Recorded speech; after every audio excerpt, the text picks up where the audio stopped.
영하 30도의 혹한이 몰아치는 벨라루스의 시골 마을. 한 아시아 청년이 무릎을 꿇었습니다. 그의 앞에는 태어나서 외국인이라고는 단 한 번도 본 적 없는 딸의 부모님이 서 있었습니다. 따님을 평생 책임지겠습니다. 완벽한 러시아어로 절규하는 그 순간 어머니는 끝내 참지 못하고 눈물을 쏟았습니다. 대체 무슨 일이 있었던 걸까요?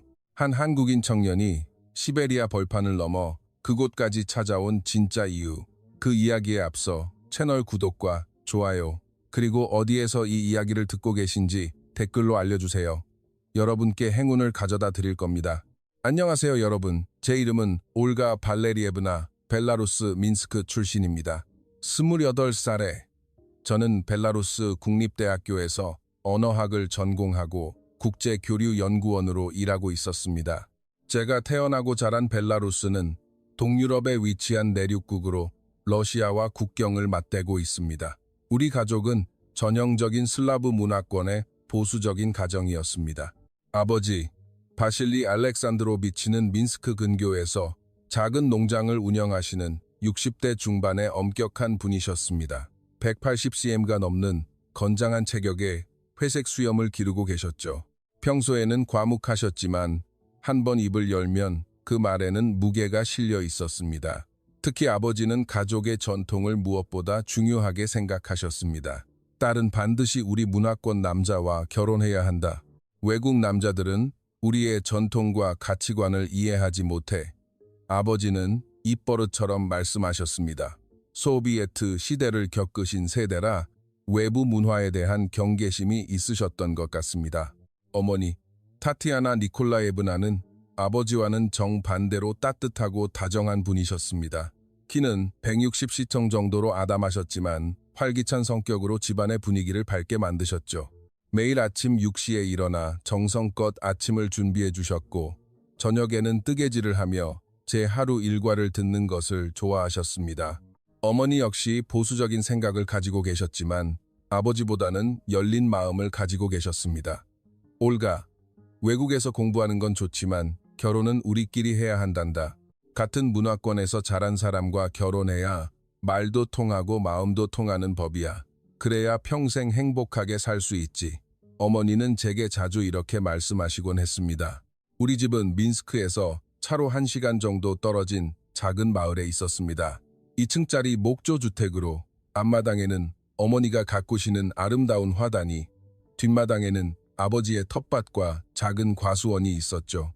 여름이면 체리와 사과가 탐스럽게 열렸고 겨울이면 온 집이 하얀 눈으로 뒤덮여 동화 같은 풍경을 자아냈습니다. 저 또한 어릴 때부터 이런 환경에서 자라 아시아 문화에 대한 이해가 거의 없었습니다. 한국이라는 나라는 그저 경제가 발전한 선진국 정도로만 알고 있었죠. K-팝이나 드라마가 유명하다는 이야기는 들었지만 젊은이들 사이에 일시적인 유행 정도로만 생각했습니다. 대학에서 언어학을 전공하며 다양한 언어에 관심을 갖게 되었는데 그 중에서도 한국어의 독특한 문법 구조와 경어체계가 학문적으로 흥미로웠습니다. 한국어는 주어, 목적어, 동사 순서로 이루어져 있고 상대방에 따라 높임말이 달라지는 복잡한 체계를 가지고 있었으니까요. 그렇게 저의 한국어 공부는 순수한 학문적 호기심에서 시작되었습니다. 2019년 겨울, 민스크는 평년보다 유난히 추웠습니다.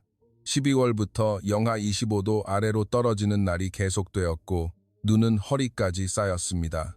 저는 매일 아침 7시에 일어나 어머니가 끓여주신 뜨거운 차이를 마시며 하루를 시작했습니다. 차이는 벨라루스 사람들이 사랑하는 전통차로 사모바르라는 전통 주전자에 끓인 진한 홍차에 잼이나 꿀을 넣어 마시는 것입니다. 우리 마을의 겨울 아침은 고요하고 평화로웠습니다. 새하얀 눈에 덮인 자작나무 숲 사이로 해가 떠오르면 온 세상이 다이아몬드 가루를 뿌린 듯 반짝였습니다. 집에서 대학교까지는 버스로 1시간 30분 정도 걸렸는데 창밖 풍경을 보며 가는 그 시간이 제게는 하루 중 가장 평온한 시간이었습니다.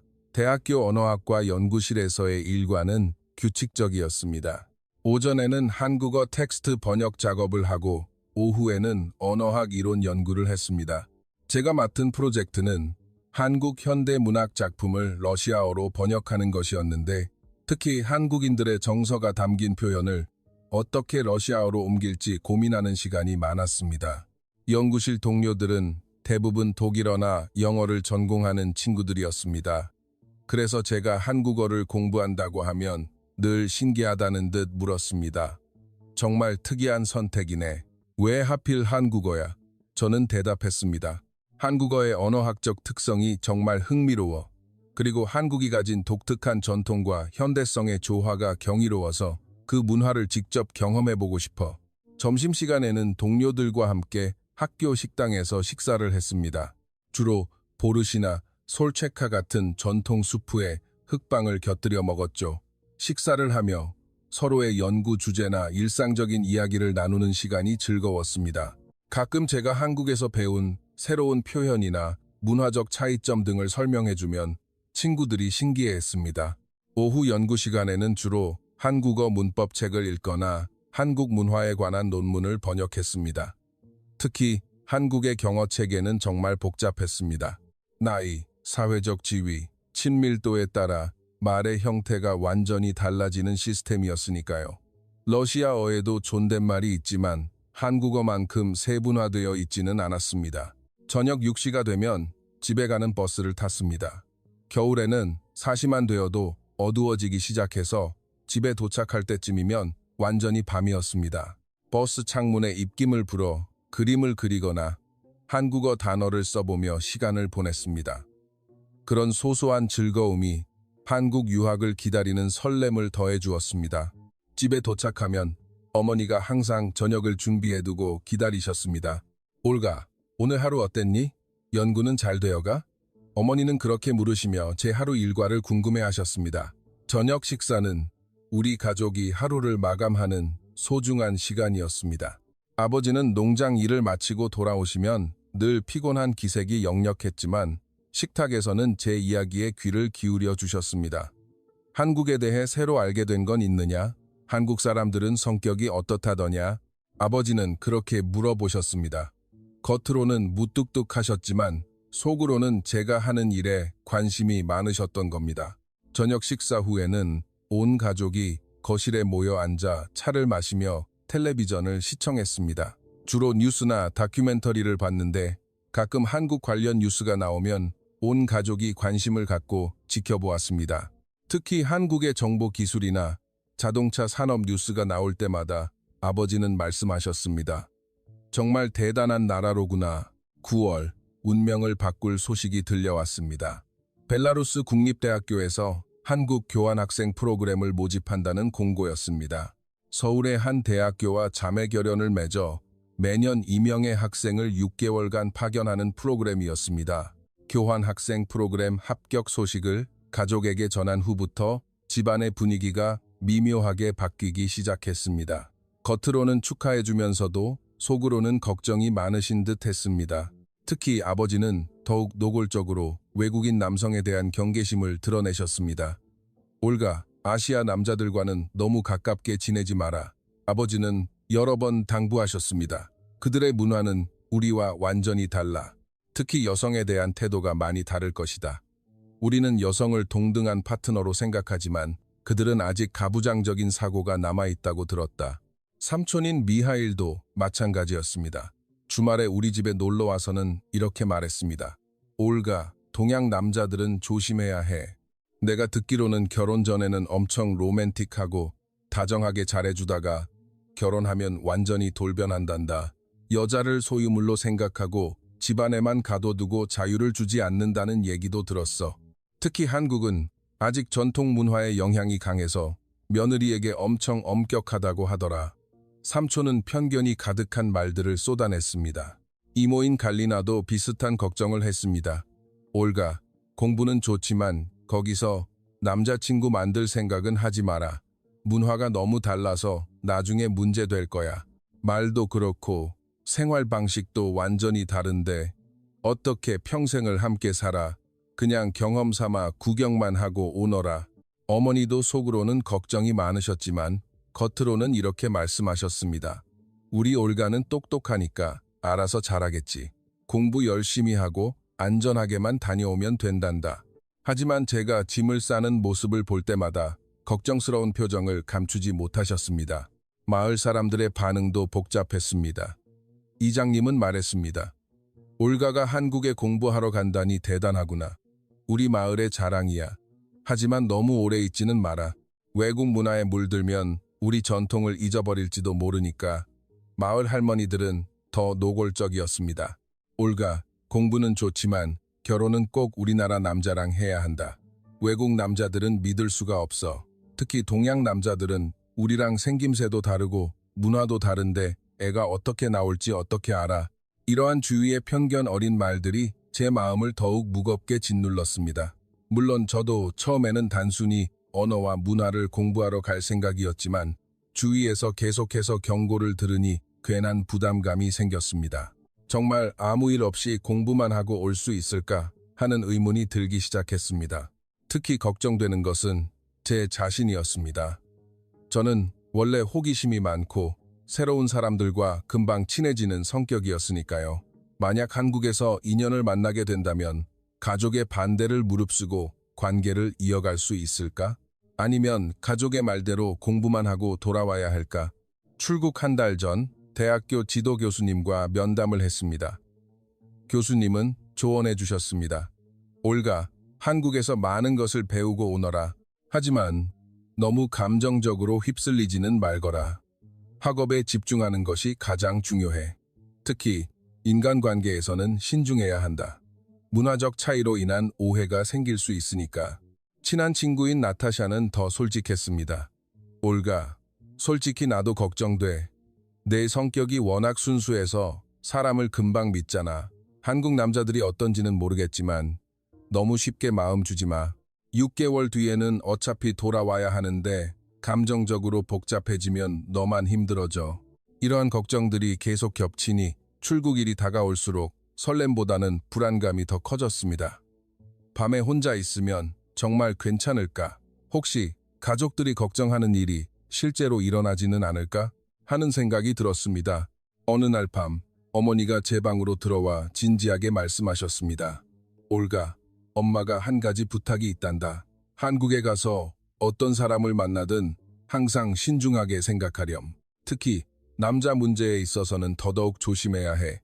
문화가 다르면 생각하는 방식도 다른 법이란다. 그리고 어머니는 제 손을 꼭 잡으셨습니다. 그리고 무슨 일이 있어도 가족을 잊지 마. 내가 아무리 멀리 가 있어도 여기가 너의 진짜 집이고 우리가 너의 진짜 가족이야. 6개월 뒤에는 반드시 집으로 돌아와야 한다는 걸 명심하렴. 어머니의 손이 차갑게 떨리고 있는 것이 느껴졌습니다. 2020년 3월 2일 월요일, 드디어 한국으로 떠나는 날이 왔습니다. 민스크 국제공항에서 가족들과 작별 인사를 나누던 때의 기억이 지금도 생생합니다. 어머니는 끝까지 눈물을 참으려 하셨지만 결국 제 품에 안겨 울음을 터뜨리셨습니다. 내 딸, 몸 건강히 잘 다녀오너라. 무슨 일이 있어도 가족을 잊지 말고. 어머니는 그렇게 말씀하시며 제 등을 토닥여 주셨습니다.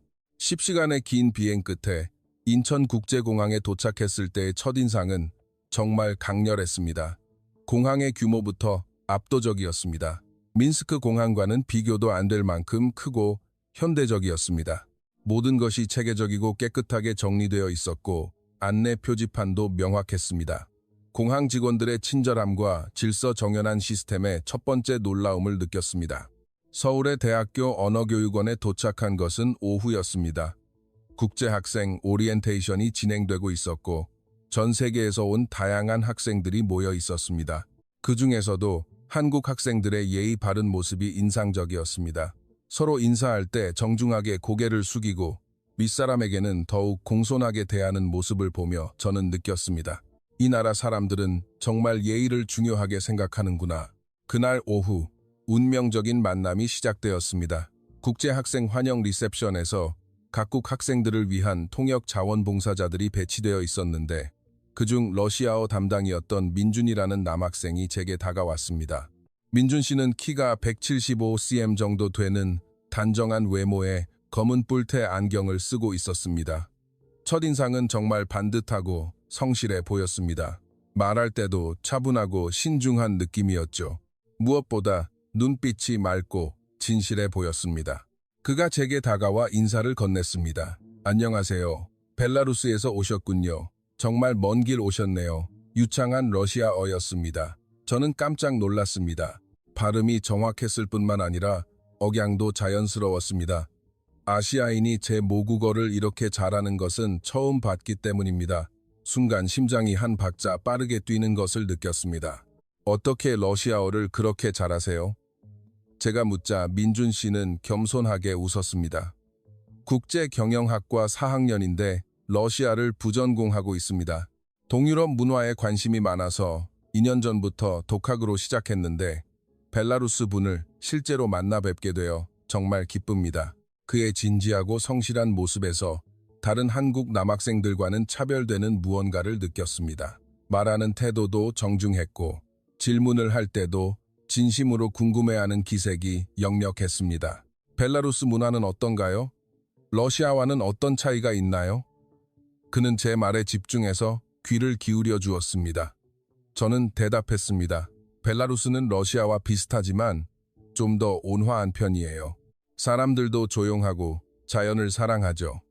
특히 우리는 숲과 호수가 많아서 자연과 더불어 사는 문화가 발달했어요. 민준 씨는 정말 관심을 갖고 들었습니다. 그럼 벨라루스의 전통 음악이나 춤도 있나요? 그날 밤 기숙사 방으로 돌아와서도 민준 씨의 모습이 계속 머릿속을 맴돌았습니다. 왜 저렇게 러시아어를 열심히 공부했을까? 정말 단순한 학문적 관심일까? 하는 의문이 생겼습니다. 그리고 무엇보다 그의 진지한 눈빛과 정중한 태도가 인상적이었습니다. 다음 날부터 본격적인 한국어 수업이 시작되었는데 민준 씨가 제게 이런 제안을 했습니다. 혹시 괜찮으시다면 언어 교환을 해볼 생각이 없으신가요? 제가 올가 씨에게 한국어를 가르쳐드리고 올가 씨가 제게 러시아어를 더 정확하게 가르쳐 주시면 어떨까요? 저는 망설임 없이 대답했습니다. 좋은 생각이에요. 솔직히 말하면 민준 씨에 대한 호기심도 있었지만 무엇보다 한국어를 현지인에게 직접 배울 수 있는 좋은 기회였으니까요. 그렇게 시작된 언어 교환이 제 인생을 완전히 바꿔놓을 줄은 그땐 꿈에도 몰랐습니다. 처음에는 정말 순수한 학습 목적이었습니다. 일주일에 2번 도서관이나 카페에서 만나 서로의 언어를 가르쳐 주었습니다. 민준 씨는 정말 열심히 러시아어를 배우려고 했습니다. 매번 만날 때마다 새로운 질문을 준비해왔고 제가 가르쳐준 표현들을 꼼꼼하게 노트에 받아 적었습니다. 특히 벨라루스 문화에 대해서도 끊임없이 관심을 보였습니다. 저 역시 민준 씨를 통해 한국 문화를 더 깊이 이해하게 되었습니다. 그는 단순히 말만 가르쳐주는 것이 아니라 한국 사람들의 사고방식, 가족관계, 사회 구조 등에 대해서도 자세히 설명해 주었습니다. 그렇게 3주가 지났을 때 저는 민준 씨에게 무언가 특별한 감정을 느끼기 시작했습니다. 그는 정말 배려심이 깊고 성실한 사람이었기 때문입니다. 그리고 무엇보다 제 문화를 진심으로 존중하고 이해하려는 노력이 감동적이었습니다. 하지만 동시에 가족들의 걱정, 어린 목소리가 계속 머릿속을 맴돌았습니다. 민준 씨와의 만남이 잦아질수록 저는 더욱 복잡한 감정에 휩싸였습니다. 처음에는 일주일에 2번이던 언어 교환이 거의 매일같이 이루어졌습니다. 도서관에서 공부하다가도 쉬는 시간에는 자연스럽게 함께 카페에 가서 차를 마시며 이야기를 나누었습니다. 민준 씨의 다정함은 정말 놀라울 정도였습니다. 제가 한국어 표현을 어려워하면 여러 가지 예시를 들어가며 쉽게 설명해 주었고 제가 한국 문화 중에서 이해하기 힘든 부분이 있으면 그 배경까지 자세히 알려주었습니다. 무엇보다 제 말에 항상 집중해서 귀를 기울여 주었습니다. 어느 날 제가 감기에 걸려 기숙사에서 알아누웠을 때였습니다. 민준 씨가 갑자기 메시지를 보내왔습니다. 올가 씨, 괜찮아요? 감기에는 닭죽이 좋다고 하는데 제가 만들어서 가져다 줄까요? 처음에는 사양했습니다. 괜찮아요. 그냥 약 먹고 쉬면 나을 거예요. 하지만 1시간 뒤에 정말 보온 도시락에 뜨거운 닭죽을 가득 담아 기숙사까지 찾아온 것입니다. 저는 놀라서 물었습니다. 어떻게 이런 걸 직접 만들었어요? 민준 씨는 대답했습니다. 어머니께 전화해서 조리법을 배웠어요. 감기 걸린 사람은 따뜻하고 영양가 있는 음식을 먹어야 한다고 하시더라고요. 그 순간 정말 가슴이 따뜻해졌습니다. 벨라루스에서도 이런 세심한 배려를 받아본 적은 거의 없었으니까요. 또 다른 날에는 제가 향수병에 걸려 우울해하고 있을 때였습니다. 고향이 그립고 기분이 좋지 않다고 말했더니 민준 씨가 제안했습니다. 서울에도 민스크와 비슷한 풍경을 볼 수 있는 곳이 있어요. 같이 가볼래요? 그렇게 함께 간 곳이 여의도 한강공원이었습니다. 넓은 잔디밭과 호수, 그리고 나무들이 있는 그곳은 정말 고향의 풍경과 비슷했습니다. 민준 씨는 제 옆에서 조용히 걸으며 공감해 주었습니다. 고향이 많이 그립겠어요. 저도 강원도에 계신 부모님을 떠나 서울에서 혼자 생활하면서 그런 기분을 자주 느껴요. 그의 따뜻한 공감과 위로에 마음이 많이 치유되었습니다. 그날 오후 내내 한강공원을 거닐며 서로의 고향 이야기, 가족 이야기, 그리고 꿈과 목표에 대해 깊은 대화를 나누었습니다. 시간이 흐를수록 이 사람은 정말 특별하다는 생각이 굳어졌습니다.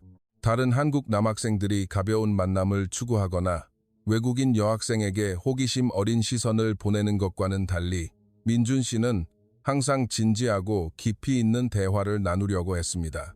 제 꿈과 목표에 대해서도 진심으로 관심을 보여주었습니다.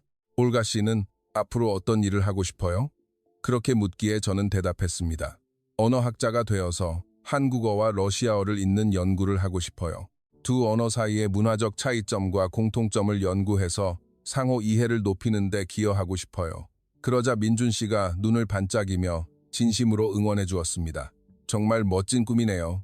언어는 단순히 소통의 도구가 아니라 문화와 사고방식을 담고 있는 그릇이잖아요. 올가 씨 같은 분이 두 문화를 이어준다면 정말 의미 있는 일이 될 것 같아요. 하지만 동시에 현실적인 걱정도 생겨났습니다. 교환학생 기간은 6개월뿐이었고 시간은 빠르게 흘러가고 있었습니다. 민준 씨와의 관계가 점점 깊어지는 것을 느꼈지만 이렇게 마음이 기울어도 되는 걸까 하는 의문이 들었습니다. 가족들과 화상통화를 할 때마다 그런 복잡한 심정이 드러났습니다. 어머니가 물으셨습니다. 올가, 한국 생활은 어떠니? 친구들과는 잘 지내고? 저는 조심스럽게 대답했습니다. 네, 다들 친절해요. 특히 러시아어를 잘하는 한국 친구가 있어서 많은 도움을 받고 있어요. 그러자 아버지가 즉각적으로 단도직입적으로 물으셨습니다. 남자친구냐? 저는 부인하며 대답했습니다. 아니에요. 그냥 언어 교환하는 친구예요. 순수하게 공부만 하는 관계라고요. 변명처럼 대답했지만 아버지의 표정은 여전히 심각했습니다. 올가, 내가 아무리 순수한 관계라고 해도 남자는 다를 수 있다. 너무 가깝게 지내지 마라. 6개월 뒤에는 집에 돌아와야 한다는 것을 절대로 잊지 마. 아버지는 단호하게 말씀하셨습니다. 주위의 벨라루스 교환학생들의 반응도 복잡했습니다. 같은 프로그램에 참여한 나타샤는 우려를 표했습니다. 올가, 너 요즘 그 한국 남자애랑 너무 자주 만나는 거 아니야? 좀 조심하는 게 좋을 것 같은데. 제가 반문했습니다. 왜? 나타샤가 걱정스럽게 말했습니다. 동양 남자들은 처음만 잘해준대. 외국 여자들한테는 특히 그런 경향이 강하다고 들었어. 결국에는 자기 문화권 여자랑 결혼하고 외국인은 그냥 재미로 만난다는 얘기도 있고 친구의 걱정 섞인 말들이 제 마음을 더욱 복잡하게 만들었습니다. 한편으로는 친구들이 저를 걱정해주는 마음이 고마웠지만 다른 한편으로는 제 감정을 다른 사람들이 판단할 권리가 있나 하는 생각도 들었습니다. 하지만 민준 씨와 함께 보내는 시간은 너무나 행복했습니다. 그와 함께 있으면 모든 걱정이 사라지고 정말 자연스럽고 편안했습니다. 그는 저를 서울의 여러 곳에 데리고 다니며 문화를 소개해 주었습니다. 경복궁에 갔을 때는 한복 대여점에서 한복을 입고 사진을 찍었는데 민준 씨가 진심 어린 칭찬을 해주었습니다. 올가 씨가 한복을 입으니 진짜 한국 사람 같아요. 정말 아름다워요. 그 말에 얼굴이 빨개져 고개를 숙이자 민준 씨가 웃었습니다. 부끄러워하는 모습도 정말 귀엽네요. 4월 중순, 벚꽃이 만개한 여의도 공원에 갔던 날이 가장 기억에 남습니다. 분홍빛 벚꽃 터널 아래를 걸으며 민준 씨가 조심스럽게 말했습니다. 올가 씨, 저도 솔직하게 고백할 게 있어요. 처음에는 정말 언어 교환 목적으로 시작했지만 지금은 올가 씨와 함께 있는 시간이 하루 중 가장 행복한 시간이에요. 그 말에 제 심장이 쿵쾅거렸습니다. 저도 민준 씨와 함께 있으면 정말 행복해요. 하지만 6개월 뒤에는 제가 벨라루스로 돌아가야 하잖아요. 저는 조심스럽게 말했습니다. 그날 이후 우리의 관계는 묘한 상태가 되었습니다. 서로에 대한 감정을 확인했지만 미래에 대한 불확실성 때문에 완전히 마음을 열지는 못했던 것입니다. 시간이 흐를수록 상황은 점점 더 복잡해져 갔습니다. 민준 씨와의 관계가 깊어질수록 주위의 걱정과 우려의 목소리도 더욱 커졌습니다. 특히 같은 교환학생 프로그램에 참여한 벨라루스 친구들의 반응이 점점 부정적으로 변해갔습니다. 어느 날 나타샤가 저를 따로 불러내 진지하게 이야기했습니다. 올가, 솔직히 말해서 너 요즘 되게 위험한 길을 가고 있는 것 같아. 그 한국 남자애랑 거의 매일 만나잖아. 이건 단순한 친구 관계가 아니야. 저는 변명했습니다. 무슨 소리야? 우리는 그냥 언어 교환하고 문화 배우는 관계야. 하지만 나타샤는 고개를 저었습니다. 올가, 내 표정 좀 봐. 그 남자의 얘기만 나오면 눈이 반짝이잖아. 완전히 빠진 게 틀림없어. 카테리나도 가세했습니다. 나도 걱정돼. 동양 남자들 특징 알아? 처음에는 엄청 로맨틱하고 다정하게 잘해줘. 근데 그건 다 자기 여자를 만들기 위한 전술이야. 일단 여자가 마음을 허락하면 태도가 완전히 돌변한다니까. 더 큰 문제는 가족들과의 화상통화였습니다. 어느 날 어머니가 물으셨습니다. 올가, 요즘 표정이 이상하네. 무슨 일 있니? 저는 순간 뜨끔했습니다. 제 표정 변화가 화상통화로도 느껴질 정도라니. 아무것도 아니에요, 엄마. 그냥 공부가 좀 힘들어서요. 말을 돌렸지만 어머니의 눈을 속일 수는 없었던 것 같습니다. 더 이상 숨길 수 없어서 조심스럽게 털어놓았습니다. 한국인 친구가 한 명 생겼어요. 남자친구인데 정말 좋은 사람이에요. 공부도 많이 도와주고 한국 문화도 알려주고. 그 순간 화면 너머로 아버지가 다가오시는 게 보였습니다. 어머니가 뭔가 심각한 표정으로 아버지에게 귓속말을 했습니다. 아버지의 얼굴이 순식간에 굳어졌습니다. 올가, 당장 그 남자와 만나는 거 중단해라. 아버지의 큰 목소리에 저는 깜짝 놀랐습니다. 평소에는 차분하신 분인데 이렇게 화내시는 모습은 거의 본 적이 없었기 때문입니다. 아빠, 왜 그러세요? 아직 아무것도 안 들어보셨잖아요. 들을 필요 없다. 내가 처음부터 경고했잖니. 외국 남자들, 특히 아시아 남자들과는 가깝게 지내지 말라고. 하지만 민준 씨는 정말 좋은 사람이에요.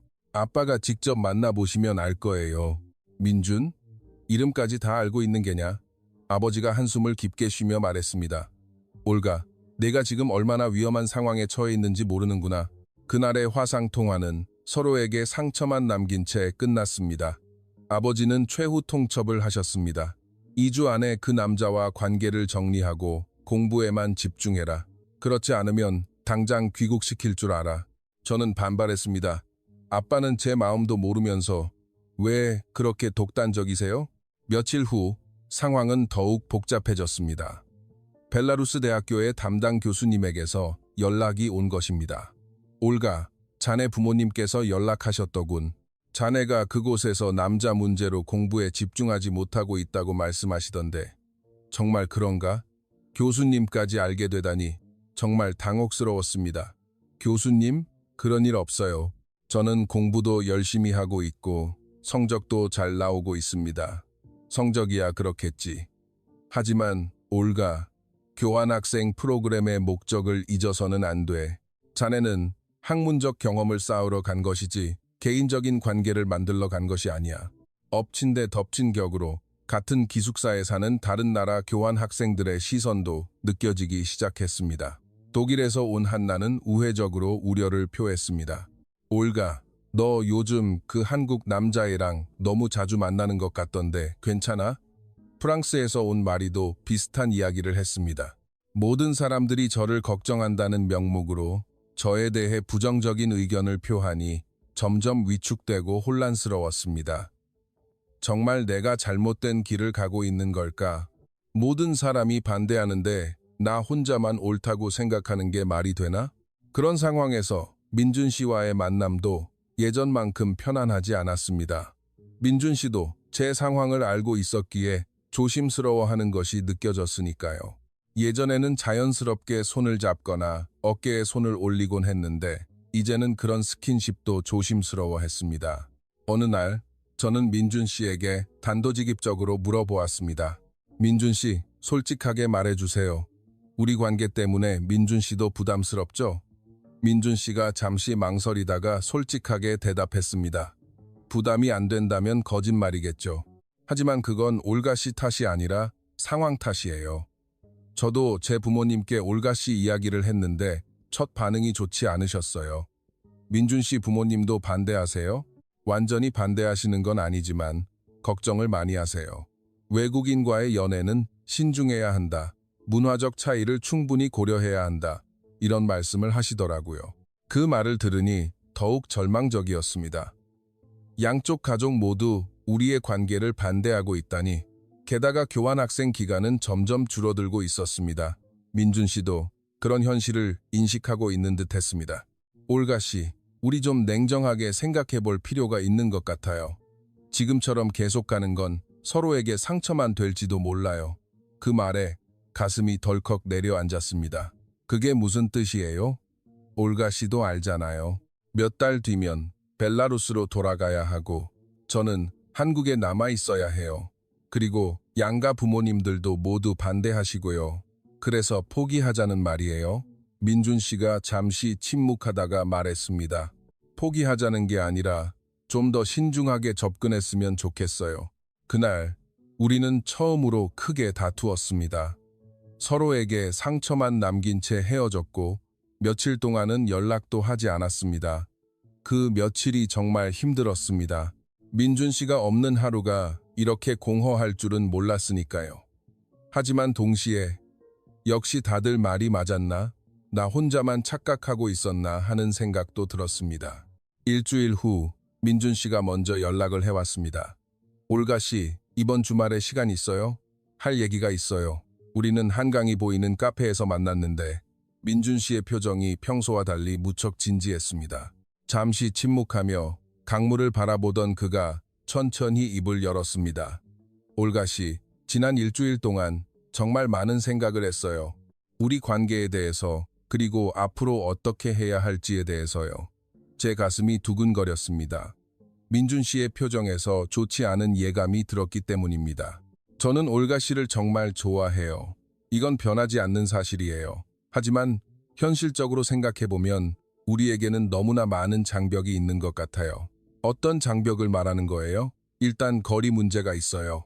벨라루스와 한국은 0km나 떨어져 있죠. 그리고 문화적 차이도 있고 양가 부모님의 반대도 있고요. 저는 필사적으로 반박했습니다. 그런 문제들은 극복할 수 있어요. 요즘 세상의 거리가 뭐가 그렇게 중요해요? 화상통화도 있고 비행기도 있잖아요. 그리고 문화적 차이는 서로 이해하려고 노력하면 되는 거 아니에요? 민준 씨가 고개를 저었습니다. 올가 씨, 그렇게 간단한 문제가 아니에요. 저도 처음에는 사랑만 있으면 모든 걸 극복할 수 있을 거라고 생각했어요. 하지만 현실은 그렇지 않더라고요. 그럼 지금까지 저한테 했던 말들은 다 거짓말이었어요? 진심으로 좋아한다고, 함께 있는 시간이 행복하다고 했잖아요. 그건 전부 진심이었어요. 지금도 변함없어요. 하지만 진심이라고 해서 모든 문제가 해결되는 건 아니잖아요. 그때 민준 씨가 말한 구체적인 이유들을 듣고 더욱 절망적이었습니다. 그는 제가 생각하지 못했던 현실적인 문제들을 하나하나 조목조목 짚어 설명했습니다. 올가 씨, 만약 우리가 정말 결혼한다면 어디서 살 거예요? 한국에서 살면 올가 씨는 가족과 떨어져 지내야 하고 벨라루스에서 살면 제가 제 가족과 떨어져 지내야 해요. 그리고 아이들은 어떤 언어로 키울 건데요? 그런 건 나중에 차차 결정하면 되잖아요. 올가 씨, 그게 그렇게 간단한 문제가 아니에요. 제가 조사해봤는데 국제 결혼 이혼율이 일반 결혼보다 2배 이상 높다고 해요. 그 이유가 바로 이런 문화적, 언어적 차이 때문이라고 하고요. 민준 씨가 미리 조사까지 해봤다는 사실에 더욱 충격을 받았습니다. 그리고 무엇보다 양가 부모님의 반대가 너무 심해요. 올가 씨 부모님은 저를 만나보지도 않고 반대하시고 저희 부모님도 마찬가지예요. 이런 상황에서 어떻게 관계를 지속할 수 있겠어요? 저는 마지막으로 호소해 보았습니다. 민준 씨, 그럼 최소한 시도는 해봐요. 저희 부모님을 직접 만나서 진심을 보여드리면 마음을 바꾸실 수도 있잖아요. 민준 씨가 씁쓸하게 웃었습니다. 올가 씨, 현실적으로 생각해 보세요.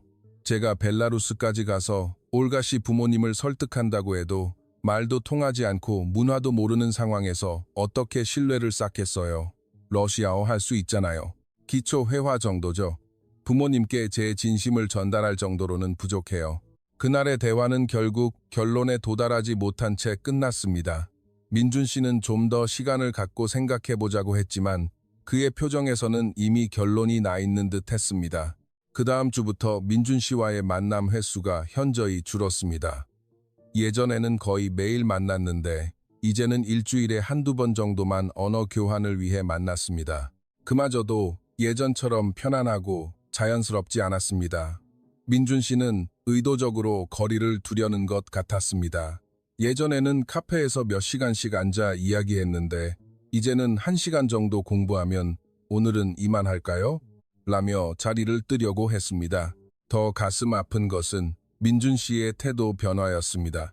예전처럼 제 일상에 관심을 보이지도 않았고 개인적인 이야기도 하려고 하지 않았습니다. 어느 날은 참다 못해 물었습니다. 민준 씨, 우리 예전처럼 지낼 수는 없는 거예요? 민준 씨가 곤란한 표정을 지으며 대답했습니다. 올가 씨, 우리가 너무 가까워지면 나중에 헤어질 때 더 힘들 것 같아요. 그럼 지금부터 미리 헤어질 준비를 하자는 말이에요? 한 달이 더 지나자 상황은 더욱 악화되었습니다. 민준 씨와의 언어 교환도 격주에 한 번 하는 정도로 줄었고 만날 때도 정말 공식적인 관계처럼 느껴졌습니다. 개인적인 연락도 거의 하지 않았습니다. 친구들은 이제야 정신 차렸구나. 처음부터 말했잖아. 동양 남자들은 다 그렇다고 라며 저를 위로했지만 전혀 위로가 되지 않았습니다. 오히려 내가 정말 착각하고 있었구나 하는 자책감만 더욱 커졌습니다. 교환학생 프로그램도 이제 2달 정도밖에 남지 않았는데 갑자기 한국에 있는 시간이 의미 없게 느껴졌습니다. 처음 왔을 때의 설렘과 기대감은 모두 사라지고 그저 시간이 빨리 흘러 벨라루스로 돌아가고 싶다는 생각만 들었습니다. 2020년 8월 15일 마침내 귀국하는 날이 왔습니다. 인천공항에서 벨라루스행 비행기를 탈 때 마음 한구석에는 민준 씨가 나타나 저를 붙잡아 주기를 바라는 마음도 있었습니다. 하지만 그는 끝까지 나타나지 않았습니다. 아쉬움과 허탈함을 안고 돌아왔습니다. 그렇게 저의 첫 번째 시도는 완전한 실패로 끝났습니다. 벨라루스로 돌아온 후 한 달 동안 저는 깊은 혼란과 자책감 속에서 헤어나오지 못했습니다. 매일 밤 침대에 누워 내가 정말 바보였나 하는 생각을 되풀이했습니다. 민준 씨와의 관계가 실패로 끝난 후에는 제 자신에 대한 신뢰를 완전히 잃어버렸습니다. 내가 사람 보는 눈이 없었던 걸까? 아니면 정말 너무 단순하게 생각했던 걸까? 끊임없이 자신을 탓했습니다. 민준 씨가 제게 보여주었던 관심과 배려들, 함께 나누었던 깊은 대화들, 그리고 그가 진심이라고 했던 말들까지 그 모든 것이 정말 진짜였을까요? 아니면 제가 착각했던 걸까요? 특히 가슴 아팠던 것은 민준 씨의 변화 과정이었습니다. 처음에는 정말 진심으로 저를 좋아하는 듯 했지만 주위의 반대와 현실적인 문제들이 대두되자 점점 뒤로 물러서는 모습을 보였기 때문입니다. 아, 역시 남자들은 다 그런 건가? 어려움이 닥치면 사랑보다는 현실을 택하는구나 하는 씁쓸한 생각이 들었습니다. 하지만 동시에 민준 씨가 제게 했던 말들을 하나하나 되짚어 보았습니다. 올가 씨와 함께 있는 시간이 하루 중 가장 행복해요. 올가 씨를 정말 좋아해요. 진심이에요. 그런 말들이 정말 진심이었을까요? 아니면 그때는 진심이었지만 나중에 마음이 변한 걸까요? 가장 힘든 것은 제 자신에 대한 의심이었습니다. 내가 너무 순진했던 걸까? 국제 연애라는 게 정말 이렇게 복잡한 건가? 자존감을 완전히 잃었습니다. 친구들은 계속 처음부터 말했잖아. 그런 관계는 오래 못 간다고 라며 자신들이 옳았다는 듯이 말했습니다. 그럴 때마다 더욱 위축되었습니다. 역시 내가 착각했던 거구나. 다른 사람들은 모두 현실을 제대로 보고 있었는데 나 혼자만 꿈속에서 살고 있었구나. 하지만 마음 한구석에서는 여전히 민준 씨에 대한 그리움이 남아 있었습니다. 예전에 함께 갔던 카페나 공원을 떠올릴 때마다 가슴이 아렸습니다. 가족들과의 화상통화도 부담스러웠습니다. 어머니가 말씀하셨습니다. 올가, 요즘 표정이 밝아졌네. 역시 공부에만 집중하니까 좋구나. 저는 억지로 미소를 지으며 대답했습니다. 네, 정말 많은 것을 배웠어요. 아버지는 더 노골적이셨습니다. 올가, 그 한국 남자 일은 정말 끝난 거지? 아빠 말이 맞았지? 역시 문화가 다른 사람들과는 깊은 관계를 맺기 힘든 거야. 그런 말을 들을 때마다 가슴이 답답했습니다. 아버지가 옳았다는 것을 인정하고 싶지 않았기 때문입니다. 내가 너무 고집을 부렸나? 가족들 말을 처음부터 들었으면 이런 상처는 받지 않았을 텐데 하는 후회도 들었습니다. 동시에 그래도 시도해볼 가치는 있었잖아. 모든 국제연애가 실패하는 건 아니잖아. 하는 반발심도 들었습니다. 어느 날 밤 참다 못해 일기장에 제 심정을 털어놓았습니다. 오늘로 민준 씨와 헤어진 지 정확히 6주가 되었다. 처음에는 화가 났고 그 다음에는 서운했고 이제는 그저 공허하다. 정말 모든 게 꿈이었을까? 민준 씨가 내게 보여준 관심과 사랑이 진짜였는지 가짜였는지는 이제 중요하지 않은 것 같다. 중요한 것은 현실적으로 우리의 관계가 지속될 수 없다는 사실이었던 것 같다. 모든 사람들이 반대했고 모든 사람들이 불가능하다고 말했다. 그리고 결국 그들이 옳았다. 나 혼자만 가능하다고 믿었던 것 같다. 일기를 쓰면서도 마음이 복잡했습니다. 한편으로는 체념하고 포기하고 싶었지만 다른 한편으로는 아직 무언가 아쉬웠기 때문입니다. 정말 이렇게 끝내는 게 맞을까? 좀 더 노력해 볼 수는 없을까? 하는 생각도 들었지만 민준 씨가 이미 마음을 닫은 상황에서 저 혼자 노력한다고 될 일이 아니었습니다. 그렇게 하루하루 시간이 흘러갔습니다. 대학교 연구실에서 다시 번역 일을 시작하고 한국어 공부도 계속했지만 모든 것이 의무적으로 느껴졌습니다. 처음 한국에 갔을 때의 설렘과 기대감은 완전히 사라져버렸습니다. 혹시 민준 씨가 마음을 바꿀까? 혹시 다시 연락이 올까 하는 기대도 있었지만 그런 일은 일어나지 않았습니다. 어느 날은 정말 용기를 내어 민준 씨에게 메시지를 보내볼까 생각했습니다. 안녕하세요, 민준 씨. 요즘 어떻게 지내요? 정도의 간단한 안부 인사라도. 하지만 결국 보내지 못했습니다. 내가 너무 집착하는 건가? 이미 끝난 관계에 너무 매달리는 건 아닐까? 하는 자책감도 들었습니다. 친구들도 조언했습니다. 올가, 이제 정말 잊어야 해. 계속 과거에 매달려 있으면 새로운 기회를 놓칠지도 몰라. 한 달이 더 지나고 조금씩 일상을 회복하려고 노력했습니다. 그래도 좋은 경험이었어. 한국어도 늘었고 시야도 넓어졌잖아. 스스로를 위로하며 마음 한구석에 아쉬움을 묻어두려고 했습니다. 하지만 그럼에도 불구하고 가슴 깊은 곳에서는 여전히 작은 희망의 불씨가 타오르고 있었습니다. 끝까지는 모르는 거잖아. 혹시 기적 같은 일이 일어날지도 모르잖아. 하는 비현실적인 기대였지만 완전히 포기할 수는 없었습니다. 그런 복잡한 마음으로 벨라루스에서의 일상을 보내고 있을 때 정말 예상치 못했던 일이 일어날 줄은 꿈에도 몰랐습니다. 제가 이미 모든 것을 포기하고 단념하고 있을 때 운명은 다시 한번 저에게 놀라운 반전을 선물할 준비를 하고 있었습니다. 그리고 그 반전의 순간이 바로 9월 20일 토요일 아침에 찾아올 줄은 그때의 저는 전혀 예상하지 못했습니다. 9월 20일 토요일 아침, 평소처럼 늦잠을 자고 있는데 갑자기 어머니의 다급한 목소리가 들렸습니다. 올가, 올가, 빨리 나와봐. 너를 만나러 온 사람이 있단다. 어머니의 목소리에서 평소와 다른 흥분이 느껴져 서둘러 잠에서 깼습니다. 무슨 일인가 싶어 잠옷 차림으로 거실로 뛰쳐나갔습니다.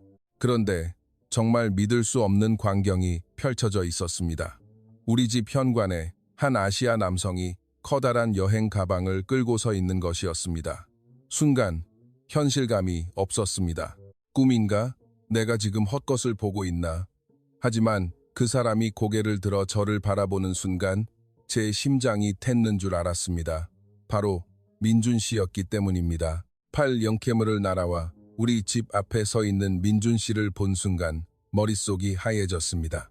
민준 씨는 비행의 피로가 역력한 얼굴로 서툰 러시아어로 정중하게 인사를 건넸습니다. 안녕하세요. 저는 민준입니다. 올가를 만나러 한국에서 왔습니다. 어머니와 아버지는 완전히 당황한 표정으로 이 낯선 아시아 청년을 쳐다보고 계셨습니다. 아버지의 얼굴이 순식간에 딱딱하게 굳어졌고 어머니는 어쩔 줄 몰라 하며 저와 민준 씨를 번갈아 보셨습니다. 아버지가 퉁명스럽게 물으셨습니다. 이 사람은 누구냐? 왜 우리 집에 온 게냐? 저는 급히 끼어들었습니다. 아빠, 이분은 제가 한국에서 알게 된 친구예요. 하지만 친구라는 단어가 입에서 나올 때 어색했습니다. 민준 씨와 저 사이의 복잡한 관계를 어떻게 설명해야 할지 몰랐기 때문입니다. 민준 씨가 깊이 고개를 숙이며 말했습니다. 죄송합니다. 갑자기 찾아와서 놀라게 해드렸네요. 저는 올가와 진지한 관계를 원하고 있습니다. 부모님께 정식으로 허락을 구하고 싶어서 왔습니다. 그 말을 듣는 순간 거실이 싸늘하게 얼어붙었습니다. 아버지의 얼굴이 더욱 굳어졌고 어머니는 말했습니다. 올가, 이게 대체 무슨 일이니?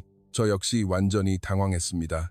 민준 씨가 벨라루스까지 와서 부모님께 허락을 구하다니 이런 일이 실제로 일어날 줄은 상상도 못했기 때문입니다. 아버지가 버럭 화를 내기 시작했습니다. 무슨 소리냐? 내 딸을 데려가겠다는 말이냐? 어머니가 상황을 수습하려 했습니다. 여보, 일단 안으로 들어와서 이야기해봅시다. 그렇게 민준 씨가 우리 집으로 들어오게 되었습니다. 거실에 앉아있는 민준 씨의 모습을 보니 정말 비현실적이었습니다. 한 달 전까지만 해도 모든 것이 끝났다고 생각했는데 갑자기 그가 눈앞에 나타나다니 민준 씨는 신중하게 이야기를 시작했습니다. 먼저 갑자기 찾아와서 죄송합니다. 하지만 올가에 대한 제 마음을 부모님께 직접 전달하고 싶었습니다. 아버지가 차갑게 쏘아붙였습니다. 젊은이, 자네가 무슨 생각으로 여기까지 왔는지는 모르겠지만 우리는 딸을 외국으로 보낼 생각이 없다. 아버님, 저는 올가를 한국으로 데려가려는 것이 아닙니다. 우리가 어디에 살든 상관없이 올가를 평생 아끼고 지켜주겠다는 말씀을 드리고 싶었습니다. 그 말에 어머니가 조금 관심을 보이셨습니다. 그럼 자네는 우리 올가와 어떤 관계인 게냐? 민준 씨가 저를 바라보며 솔직하게 대답했습니다. 저는 올가를 사랑합니다. 처음에는 언어 교환을 위한 만남이었지만 시간이 지나면서 진심 어린 감정이 생겼습니다. 아버지가 더욱 화를 내셨습니다. 그럼 내 딸을 속였다는 말이냐? 그런데 놀라운 것은 민준 씨가 얼마나 철저하게 준비해 왔느냐는 것이었습니다.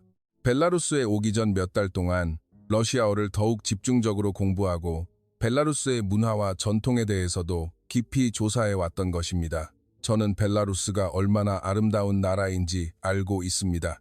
그리고 벨라루스 사람들이 얼마나 가족을 중시하는지도 배웠습니다.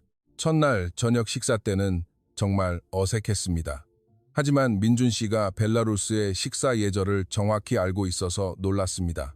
어른에게 먼저 인사하고 술을 따를 때도 두 손으로 정중하게 따랐습니다. 어머니가 만드신 드라니키, 감잔을 맛보면서 말했습니다. 정말 맛있습니다. 어머님 요리 솜씨가 대단하시네요. 진심으로 칭찬했습니다. 그 모습을 본 어머니가 이 아이 정말 예의 바르네 하고 작은 목소리로 중얼거리셨습니다. 하지만 아버지는 여전히 싸늘한 표정을 지키고 계셨습니다. 그날 밤 민준 씨는 우리 집 손님방에서 묵었습니다. 다음 날부터 민준 씨의 본격적인 실내 쌓기가 시작되었습니다. 아침 5시에 일어나 마당을 청소했습니다. 어머니가 그럴 필요 없단다 라며 말렸지만 민준 씨는 말했습니다. 제가 머무는 동안 조금이라도 도움이 되고 싶습니다. 그러면서 계속해서 집안일을 도왔습니다. 아버지가 농장으로 나가실 때도 따라가서 농기구 정리를 도왔습니다. 처음에는 서툴렀지만 금방 요령을 터득했습니다. 아버지가 도시 애가 이런 걸 할 줄 아나? 라며 비꼬듯 말씀하셨지만 민준 씨는 겸손하게 대답했습니다.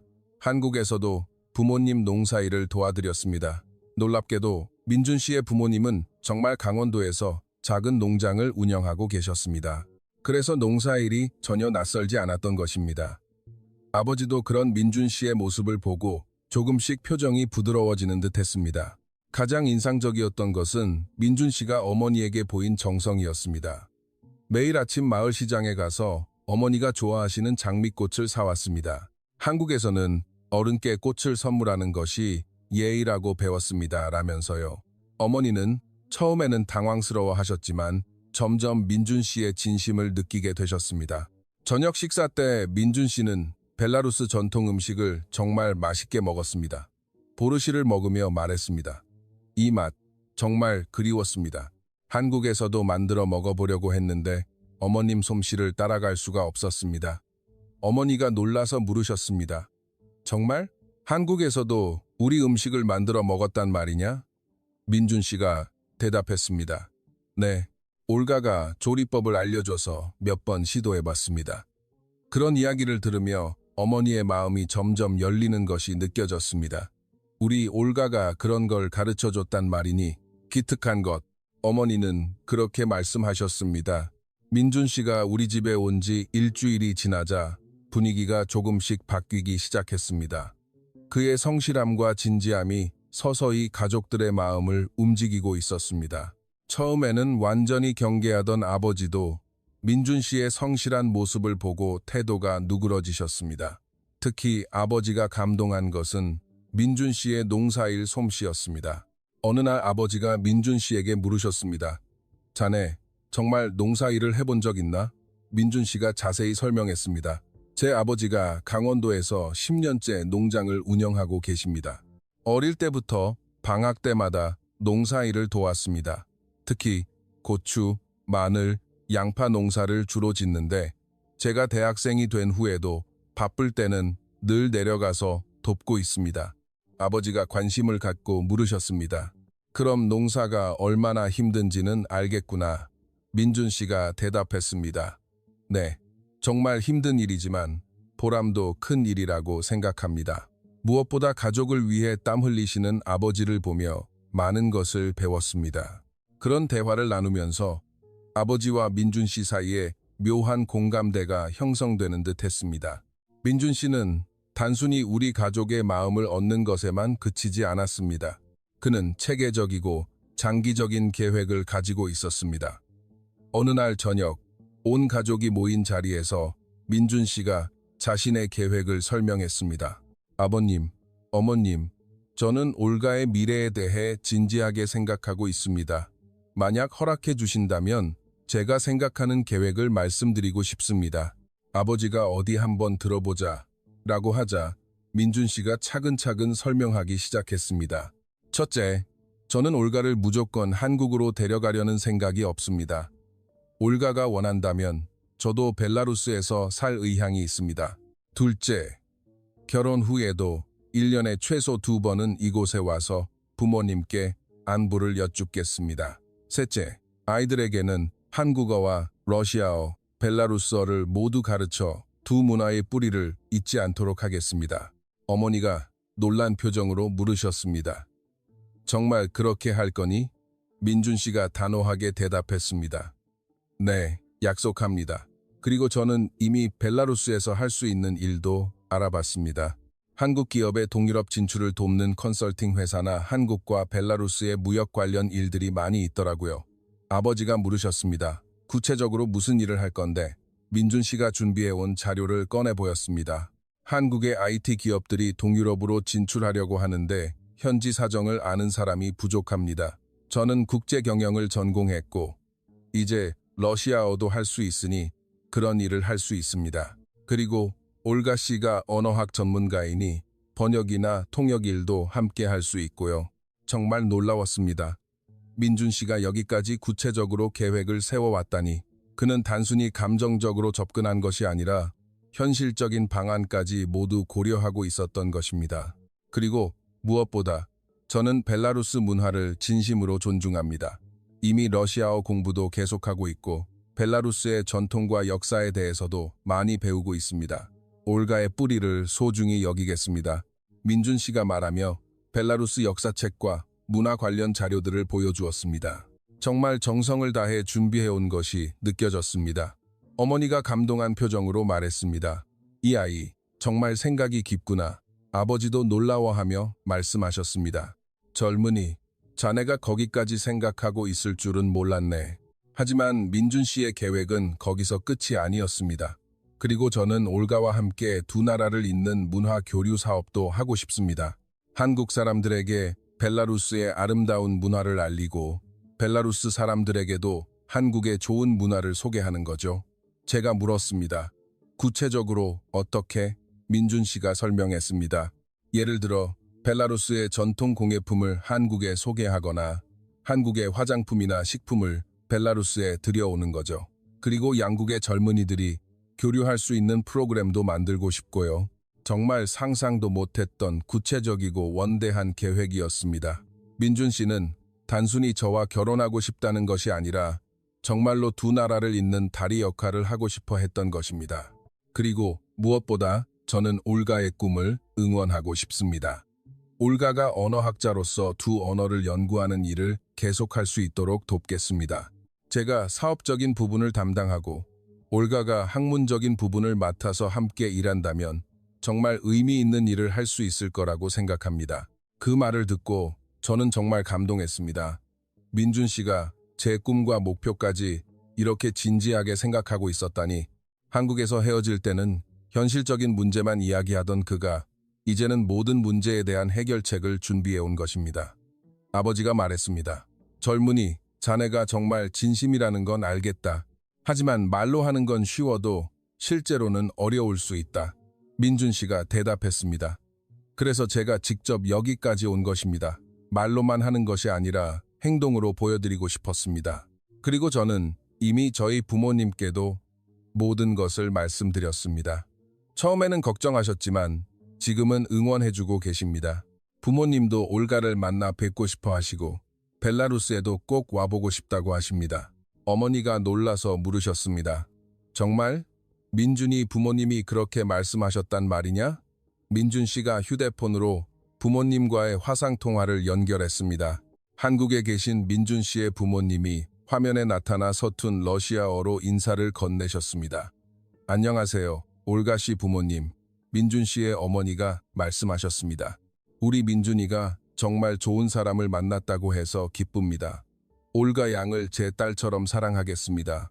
민준 씨의 아버지도 말씀하셨습니다. 벨라루스에 꼭 놀러 가겠습니다. 저희도 두 나라가 가깝게 지냈으면 좋겠습니다. 그 모습을 본 저희 부모님도 감동하신 듯 했습니다. 어머니가 이 사람들 정말 진심이구나 라며 눈시울을 붉히셨습니다. 아버지도 젊으니 자네 마음은 알았다 라며 표정이 한결 부드러워지셨습니다. 민준 씨가 머문 지 2주째 되는 주부터 분위기가 확실히 바뀌기 시작했습니다. 그의 치밀한 계획과 진정성이 가족들의 마음을 움직이고 있었기 때문입니다. 특히 아버지가 민준 씨를 보는 시선이 완전히 달라졌습니다. 처음에 경계심은 사라지고 점점 인정하는 모습을 보이셨습니다. 어느 날 아침 아버지가 민준 씨에게 물으셨습니다. 오늘은 좀 힘든 일이 있는데 도와줄 수 있겠나?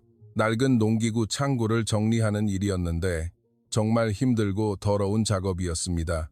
하지만 민준 씨는 망설임 없이 대답했습니다. 네, 기꺼이 돕겠습니다. 하루 종일 먼지를 뒤집어 쓰고 창고 정리를 하는 민준 씨의 모습을 보고 아버지가 감탄하셨습니다. 이 녀석 정말 성실하구나. 저녁에 민준 씨가 씻고 나와 아버님, 창고가 정말 깨끗해졌네요. 이제 농기구를 더 효율적으로 보관할 수 있겠어요? 라고 말하자 아버지가 만족스러운 표정을 지으셨습니다. 민준 씨의 놀라운 점은 단순히 열심히 일하는 것뿐만 아니라 모든 일에 대해 진지하게 생각하고 개선점을 찾으려고 노력한다는 것이었습니다. 농장 일을 도우면서도 아버님, 이 부분은 이렇게 하는 게 더 효율적일 것 같습니다 라며 건설적인 제안을 하기도 했기 때문입니다. 어머니와의 관계도 훨씬 가까워졌습니다. 민준 씨가 매일 아침 시장에서 사오는 꽃은 이제 일상이 되었고, 어머니도 민준 씨가 좋아할 만한 음식을 특별히 준비해 주시기 시작했습니다. 민준아, 이건 우리 벨라루스 전통 과자란다. 한번 먹어보렴. 그렇게 정성껏 만든 프리아니키를 내어주시기도 했습니다. 민준 씨는 어머니가 주신 음식을 정말 맛있게 먹었습니다. 어머님, 이 과자 정말 맛있습니다. 조리법을 알려주시면 한국에 가서도 만들어 먹을 수 있을까요? 어머니가 기뻐하며 그럼 당연히 가르쳐줘야지 라고 하셨습니다. 그날부터 어머니와 민준 씨의 요리 수업이 시작되었습니다. 민준 씨는 정말 열심히 벨라루스 요리를 배우려고 했고, 어머니도 마치 아들을 가르치듯 정성을 다해 가르쳐 주셨습니다. 민준아, 이 반죽은 이렇게 치대야 한단다. 너무 오래 하면 딱딱해져. 그렇게 직접 손을 잡고 가르쳐 주시기도 했습니다. 마을 사람들의 반응도 점점 좋아지고 있었습니다. 처음에는 호기심 반, 경계심 반으로 민준 씨를 보던 이웃들이 이제는 다정하게 인사를 건네기 시작했습니다. 특히 마을 이장님은 말했습니다. 이 청년 정말 예의 바르고 성실하네. 올가가 좋은 사람을 만났어. 민준 씨도 마을 사람들과 소통하려고 정말 노력했습니다. 러시아어 실력이 늘어 이제는 간단한 농담도 주고받을 수 있게 되었으니까요. 마을 할아버지들과 체스를 두면서 말했습니다. 이 게임 정말 재미있습니다. 한국에서도 바둑 대신 체스를 둬봐야겠어요. 그러면 할아버지들이 박장대소를 하시곤 했습니다. 가장 인상적이었던 것은 민준 씨가 마을 교회에서 열린 가을 수학 감사제에 참여한 것이었습니다. 벨라루스는 전통적으로 정교회 국가인데 민준 씨가 종교가 다름에도 불구하고 마을 행사에 적극적으로 참여하는 모습을 보인 것입니다. 저는 불교 신자이지만 신께 감사하는 마음은 모든 종교가 같다고 생각합니다. 그렇게 정성껏 촛불을 밝히고 기도하는 민준 씨의 모습을 보고 마을 사람들이 정말 감동했습니다. 신부님도 칭찬하셨습니다. 이런 젊은이는 처음 봤네. 종교를 초월한 진정한 신앙심을 가졌어. 하지만 모든 것이 순조롭기만 한 것은 아니었습니다. 민준 씨가 머문 지 2주가 되자 일부 마을 사람들 사이에서 다른 목소리가 나오기 시작했습니다. 외국 남자가 우리 딸을 데려간단다. 나중에 문제 생기면 누가 책임져? 그런 우려의 목소리였습니다. 특히 마을에서 가장 보수적이기로 소문난 미하일 아저씨가 걱정을 표했습니다. 아무리 좋은 사람이라고 해도 문화가 다르면 나중에 갈등이 생기게 마련이야. 우리 올가가 고생할지도 몰라. 그런 이야기가 아버지 귀에 들어가자 아버지가 민준 씨에게 솔직하게 말씀하셨습니다. 민준이 자네가 좋은 사람이라는 건 이제 알겠다. 하지만 아직 걱정하는 사람들이 있네. 정말 우리 올가를 평생 행복하게 해줄 자신이 있나? 민준 씨가 진지하게 대답했습니다. 아버님, 저는 올가를 행복하게 해줄 자신이 있습니다.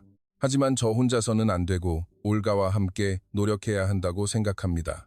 그리고 무엇보다 양가 가족이 서로 이해하고 도와주어야 가능한 일이라고 생각합니다. 아버지가 물으셨습니다. 구체적으로 어떻게 할 건데? 민준 씨가 대답했습니다. 첫째, 저는 평생 벨라루스어와 러시아어 공부를 계속할 겁니다. 올가의 가족, 올가의 문화와 소통하기 위해서입니다. 둘째, 아이들에게도 두 나라의 역사와 문화를 모두 가르칠 겁니다. 셋째, 경제적으로도 안정된 생활을 할 수 있도록 열심히 일하겠습니다. 아버지가 물으셨습니다. 경제적인 계획은 어떻게 되는데? 민준 씨가 준비해온 사업 계획서를 보여드렸습니다. 저는 한국과 벨라루스의 무역 컨설팅 회사를 차릴 계획입니다. 한국 기업들이 동유럽에 진출할 때 도움을 주는 거죠. 이미 한국의 몇몇 회사와 예비 상담도 해봤습니다. 정말 놀라웠습니다. 민준 씨가 여기까지 구체적으로 준비하고 있었다니, 그는 단순히 감정적으로만 접근한 것이 아니라 정말 우리의 미래를 현실적으로 설계하고 있었던 것입니다. 어머니가 말했습니다. 민준아, 정말 우리 올가를 사랑하는구나. 민준 씨가 진심으로 대답했습니다. 네, 어머님, 올가는 저에게 세상에서 가장 소중한 사람입니다. 올가가 없는 제 인생은 상상할 수 없습니다. 그런 민준 씨의 모습을 보며 저도 마음이 크게 움직였습니다. 한국에서 헤어질 때는 현실적인 문제들 때문에 포기하려고 했던 그가 이제는 모든 문제를 해결하기 위해 이렇게 노력하고 있다니 정말 진정한 사랑이 무엇인지 보여주고 있는 듯 했습니다. 하지만 가장 큰 시련은 아직 남아 있었습니다. 민준 씨가 벨라루스에 온 지 3주째 되던 날 예상치 못했던 최악의 상황이 터졌습니다. 그날 아침 일찍부터 마을 이장님이 심각한 표정으로 우리 집을 찾아왔습니다. 바실리, 좀 심각한 문제가 생겼네. 이장님의 말에 따르면 구역 경찰서에서 연락이 왔다는 것입니다. 외국인이 장기간 개인 집에 머물고 있다는 신고가 들어왔다는 것이었습니다. 관련 서류가 제대로 갖춰져 있는지 확인하러 오겠다는 것이었죠. 더 심각한 것은 신고를 한 사람이 마을 사람이었다는 것이었습니다. 이장님이 조심스럽게 말했습니다. 미하일이 신고한 것 같네. 그 양반이 어제 관청에 가서 외국인이 우리 마을에 와서 딸을 꿰고 있다. 이게 합법적인 일이냐고 문제를 제기했다더군. 아버지의 얼굴이 순식간에 굳어졌습니다. 그래서 어떻게 해야 하나? 이장님이 한숨을 쉬었습니다. 일단 민준 씨가 관광 비자로 입국했으니 법적으로는 문제 없어. 하지만 3주 내내 한 집에 머물고 있다는 게 문제가 될 수도 있네. 호텔에 머물렀어야 했는데 그 순간 민준 씨의 얼굴이 새파랗게 질렸습니다. 죄송합니다. 제가 법적인 부분을 제대로 확인하지 못했습니다. 이장님이 말했습니다. 지금이라도 호텔로 옮기면 되긴 하는데 문제는 마을 분위기야. 일부 사람들이 안 좋게 보고 있어. 엎친 데 덮친 격으로 그날 오후에는 더 큰 문제가 터졌습니다. 마을에서 가장 영향력 있는 원로 4분이 우리 집을 찾아온 것입니다. 그분들의 표정이 심상치 않았습니다. 원로 중 한 분인 니콜라이 할아버지가 무거운 목소리로 말씀하셨습니다. 바실리, 우리가 와서는 안 될 일이지만 어쩔 수 없이 왔네. 마을 사람들이 많이 걱정하고 있어. 아버지가 물으셨습니다. 무슨 걱정을 하시는 겁니까? 다른 원로가 대답했습니다. 외국 남자가 우리 딸을 데려간다는 소문 때문일세. 특히 젊은 엄마들이 자기 딸들까지 외국으로 시집가게 될까봐 불안해하고 있어. 더 충격적인 이야기가 이어졌습니다. 그리고 일부에서는 동양 남자들은 여자를 노예처럼 부려먹는다더라. 한국은 여자들에게 순종을 강요한다더라. 그런 근거 없는 소문까지 돌고 있네. 민준 씨가 급히 해명하려고 했습니다. 그런 것은 전혀 사실이 아닙니다. 한국도 여성의 인권을 매우 중시하는 나라입니다. 하지만 원로들은 민준 씨의 말을 들을 분위기가 아니었습니다. 니콜라이 할아버지가 단호하게 말씀하셨습니다. 젊은이, 자네가 좋은 사람이라는 건 우리도 아네. 하지만 마을의 평화가 더 중요해. 이대로 가다가는 마을이 두 쪽으로 나뉘게 생겼어. 아버지가 물으셨습니다. 그럼 어쩌란 말씀이십니까? 원로들의 대답은 냉정했습니다. 젊은이가 고국으로 돌아가는 게 좋겠네. 그리고 올가도 이런 문제는 접어두고 우리 마을 청년과 결혼하는 게 어떻겠나. 그 말을 듣는 순간 저는 정말 화가 났습니다. 할아버지들, 그건 너무 심하시잖아요. 민준 씨가 뭘 잘못했다고 그러세요? 하지만 어머니가 제 손을 잡으며 올가, 조용히 해라 라고 하셨습니다. 더 심각한 것은 아버지의 반응이었습니다. 평소 민준 씨를 아끼시던 아버지도 원로들의 압박 앞에서는 어쩔 수 없는 듯 했습니다. 민준아, 미안하네. 내 마음 같아서는 자네를 사위로 삼고 싶지만 마을 전체가 반대하는데 어쩔 도리가 없구나. 민준 씨가 절망적인 표정으로 물었습니다. 아버님, 제가 뭘 잘못한 게 있습니까? 제가 더 노력하면 안 될까요? 아버지가 고개를 저었습니다. 자네가 잘못한 건 없네. 하지만 현실이 그렇다는 걸세. 그날 저녁 상황은 더욱 악화되었습니다. 마을 청년회에서 공식적으로 항의 서한을 보내온 것입니다. 외국인의 장기 체류로 인해 마을의 전통과 순수성이 훼손되고 있다. 즉각 조치를 취하라는 내용이었습니다. 심지어 일부 과격한 청년들은 우리 집 앞에서 작은 시위까지 벌였습니다. 벨라루스 딸은 벨라루스 남자와 외국인은 돌아가라 는 구호를 외치면서요. 물론 많은 사람들이 참여한 것은 아니었지만 그래도 충격적이었습니다. 민준 씨는 그 모든 것을 지켜보며 깊은 좌절에 빠졌습니다. 올가, 미안해. 내가 너와 내 가족에게 이런 고통을 줄 줄은 몰랐어. 저는 위로했습니다. 민준 씨 잘못이 아니야. 사람들이 너무 편견에 사로잡혀 있는 거야. 하지만 민준 씨의 상처는 깊어 보였습니다. 더 가슴 아픈 것은 어머니의 변화였습니다. 지금까지 민준 씨를 정말 아들처럼 아껴주시던 어머니도 이제는 걱정이 앞서는 듯 했습니다. 올가, 엄마도 민준이가 좋은 아이라는 건 안다. 하지만 이렇게 마을 전체가 반대하는데 어쩔 도리가 없지 않겠니? 가장 결정적이었던 것은 경찰서에서 정말 연락이 온 것이었습니다. 외국인 장기 체류 신고건. 내일 오후 이시 담당자 방문 예정. 관련 서류 준비 바람. 그날 밤 민준 씨는 짐을 싸기 시작했습니다. 올가, 나는 내일 떠날 거야. 더 이상 내 가족에게 피해를 줄 수는 없어. 저는 울면서 말했습니다. 안 돼요. 지금 포기하면 안 돼요. 하지만 민준 씨는 이미 마음을 굳힌 듯 했습니다. 지난 3주 동안 정말 행복했어. 내 가족들이 얼마나 따뜻한 사람들인지 알았고 벨라루스가 얼마나 아름다운 나라인지도 배웠어. 하지만 나 때문에 이 모든 사람들이 고통받을 수는 없어. 아버지도 괴로워하셨습니다. 민준아, 정말 미안하네. 내 마음 같아서는 자네를 사위로 삼고 싶지만 민준 씨가 대답했습니다. 아닙니다, 아버님. 충분히 이해합니다. 저라도 만약 제 고향에서 이런 일이 일어났다면 똑같은 반응을 보였을 겁니다. 그 순간 저는 정말 절망적이었습니다. 이렇게 모든 게 끝나는 건가? 민준 씨의 진심도 우리의 사랑도 모든 것이 마을 사람들의 편견 앞에서 무너지는 건가? 하지만 그때 저는 알지 못했습니다. 민준 씨가 마지막 카드를 준비하고 있다는 것을. 다음 날 아침, 민준 씨는 평소보다 일찍 일어나 정중하게 옷을 차려 입었습니다. 검은 정장에 넥타이를 맨 모습이 어딘가 비장해 보였습니다. 제가 물었습니다. 무슨 특별한 일이라도 있어요? 민준 씨는 대답했습니다. 나중에 알게 될 거야. 오전 10시, 민준 씨가 갑자기 말했습니다. 아버님, 어머님, 그리고 올가, 마지막으로 드릴 말씀이 있습니다. 그러더니 거실 한가운데로 걸어 나왔습니다. 그리고 정말 예상치 못했던 행동을 했습니다. 민준 씨가 무릎을 꿇고 엎드린 것입니다. 아버님, 어머님, 민준 씨의 목소리가 거실에 울려 퍼졌습니다. 저는 올가를 진심으로 사랑합니다.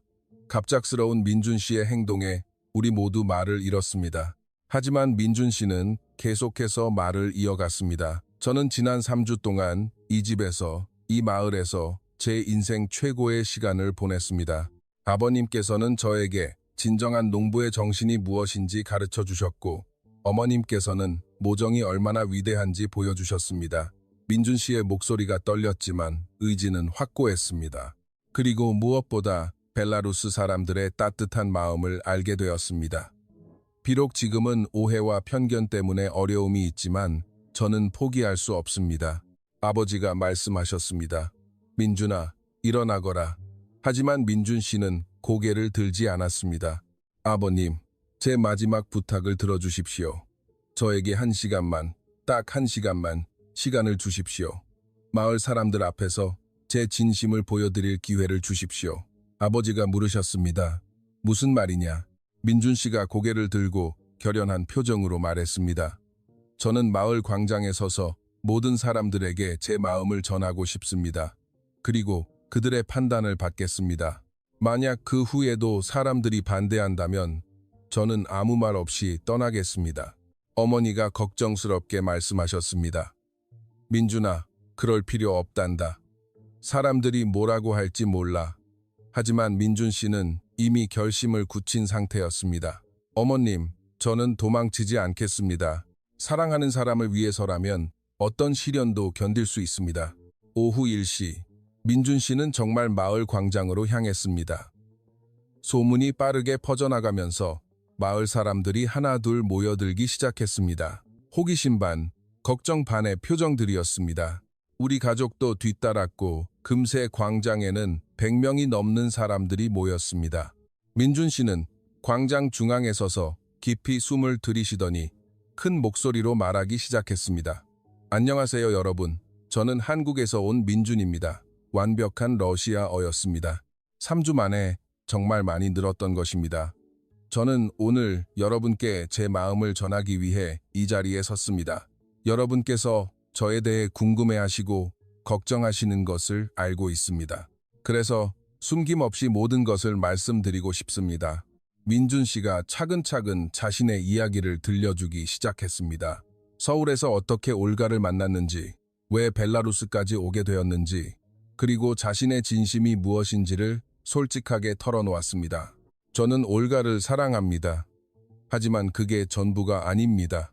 저는 벨라루스를 사랑하게 되었습니다. 이 아름다운 나라, 이 따뜻한 사람들을 진심으로 사랑합니다. 민준 씨의 목소리에 진정성이 묻어나왔습니다. 지난 3주 동안 저는 여러분께 많은 것을 배웠습니다. 진정한 가족애가 무엇인지, 이웃을 사랑한다는 것이 무엇인지, 전통을 지킨다는 것이 얼마나 소중한지를 알게 되었습니다. 그때 마을 사람 중 한 명이 소리쳤습니다. 그럼 왜 우리 올가를 데려가려고 하는 건가? 민준 씨가 그 사람을 바라보며 단호하게 대답했습니다. 저는 올가를 데려가려는 것이 아닙니다. 제가 여기에 남겠습니다. 그 말에 광장이 웅성거렸습니다. 민준 씨가 계속해서 말했습니다. 저는 벨라루스에 살면서 이 나라의 발전에 기여하고 싶습니다. 한국과 벨라루스를 잇는 다리가 되어 두 나라가 더욱 가까워지도록 돕고 싶습니다. 미하일 아저씨가 비판적으로 말했습니다. 말이야 쉽지, 실제로는 어떨지, 어떻게 아나. 그러자 민준 씨가 가방에서 서류 뭉치를 꺼내 들었습니다. 저는 이미 벨라루스 정부에 거주 허가 신청을 했습니다. 그리고 민스크에 한국 벨라루스 무역회사를 설립할 계획도 세웠습니다. 사람들이 놀란 표정을 짓자 민준 씨가 구체적으로 설명했습니다. 이 회사를 통해 벨라루스의 우수한 농산물을 한국에 수출하고 한국의 기술을 벨라루스에 들여올 겁니다. 그렇게 되면 우리 마을에도 새로운 일자리가 생길 수 있습니다. 이장님이 관심을 갖고 물었습니다. 구체적으로 어떤 일자리가 생긴다는 건가? 민준 씨가 대답했습니다. 농산물 가공 공장, 포장센터, 물류창고 등이 필요하게 될 겁니다. 그리고 무엇보다 이런 일을 할 수 있는 인력이 필요합니다. 마을의 청년들이 고향을 떠나지 않고도 좋은 일자리를 가질 수 있게 될 겁니다. 그 말을 듣고 마을 사람들의 표정이 조금씩 바뀌기 시작했습니다. 특히 청년들의 부모님들이 관심을 보이기 시작했습니다. 지금까지 일자리를 찾아 도시로 떠나는 자식들 때문에 걱정이 많았기 때문입니다. 민준 씨가 마지막으로 말했습니다. 저는 여러분께 약속합니다. 만약 저를 이 마을의 일원으로 받아주신다면 저는 평생 이곳에서 여러분과 함께 살면서 마을의 발전을 위해 헌신하겠습니다. 그리고 올가와 함께 우리의 아이들을 진정한 벨라루스인으로 키우겠습니다. 그리고는 다시 한번 모든 사람들 앞에서 무릎을 꿇었습니다. 부디 저에게 기회를 주십시오. 제 진심을 증명할 기회를 주십시오. 그 순간 광장이 조용해지고 모든 사람들이 민준 씨를 바라보고 있었습니다. 이것이야말로 진정한 결정적 순간이었습니다. 민준 씨가 마을 광장에서 무릎을 꿇고 절규하는 순간 광장은 완전히 정적에 휩싸였습니다. 100명이 넘는 사람들이 모두 숨을 죽이고 이 젊은 외국인 청년을 바라보고 있었습니다. 그 침묵이 영원처럼 길게 느껴졌습니다. 그때 가장 먼저 움직인 것은 마을에서 가장 나이가 많은 할머니였습니다. 95살의 할머니가 지팡이를 짚고 천천히 민준 씨에게 다가갔습니다. 모든 사람들의 시선이 할머니에게 집중되었습니다. 할머니가 민준 씨 앞에 서서 러시아어로 말씀하셨습니다. 젊은이, 고개를 들어보게. 민준 씨가 조심스럽게 고개를 들자 할머니가 민준 씨의 얼굴을 찬찬히 뜯어보셨습니다. 자네 눈에서 진심이 보이는구먼. 90년 넘게 살면서 사람들을 많이 봐왔지만 자네는 좋은 사람이야. 할머니의 말에 사람들이 웅성거리기 시작했습니다. 할머니는 마을에서 가장 존경받는 분이었고 그분의 말씀은 큰 영향력이 있었기 때문입니다. 이 젊은이가 우리 올가를 진심으로 사랑하는 게 보여. 그리고 우리 마을을 위해서도 좋은 일을 하려고 하고 있자는가. 그 순간 이장님이 앞으로 나섰습니다. 민준 씨가 말한 사업 계획 정말 실현 가능한 건가? 민준 씨가 일어나 정중하게 대답했습니다. 네, 이장님. 저는 이미 한국의 3개 회사와 예비 계약을 체결했습니다. 벨라루스 농산물에 대한 관심이 정말 높습니다. 민준 씨가 가방에서 서류들을 꺼내 보여주었습니다. 이것은 한국의 대형 마트 체인과의 협상 자료입니다. 그리고 이것은 벨라루스 정부의 투자 유치 예비 승인서입니다. 저는 빈말을 하지 않았습니다. 마을의 젊은 아버지 중 한 명인 알렉세이가 간절하게 물었습니다. 정말 우리 마을에 일자리가 생길 수 있는 겁니까?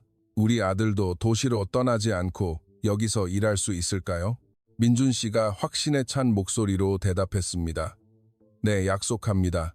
첫 해에는 최소 50개의 일자리를 만들 계획입니다. 농산물 선별, 포장, 운송, 관리 등 다양한 분야에서요. 그리고 성공하면 더 확장할 수도 있습니다. 그때 미하일 아저씨가 여전히 의심스러운 표정으로 말했습니다. 그건 그렇다 치고 우리 전통은 어쩔 겐가? 외국 문화가 들어와서 우리 고유의 것들이 사라지는 건 아닌가? 민준 씨가 깊이 고개를 숙이며 대답했습니다. 미하일 아저씨, 저는 벨라루스의 전통을 파괴하려는 것이 아니라 보존하고 발전시키고 싶습니다. 오히려 한국의 벨라루스 문화를 알리고 싶습니다. 벨라루스의 아름다운 전통 공예품, 음식, 음악을 한국 사람들에게 소개하고 싶습니다. 구체적으로 어떻게? 미하일 아저씨가 물었습니다. 예를 들어 우리 마을의 전통 자수를 한국에 소개해서 한국 여성들이 배울 수 있도록 하고 싶습니다.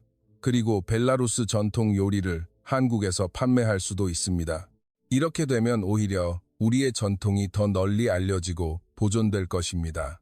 마을의 신부님이 앞으로 나왔습니다. 민준 씨, 자네는 종교가 다르지만 우리 마을의 종교적 전통도 존중할 수 있겠는가? 민준 씨가 정중하게 대답했습니다. 신부님, 저는 불교 신자이지만 모든 종교는 사랑과 평화를 추구한다고 믿습니다.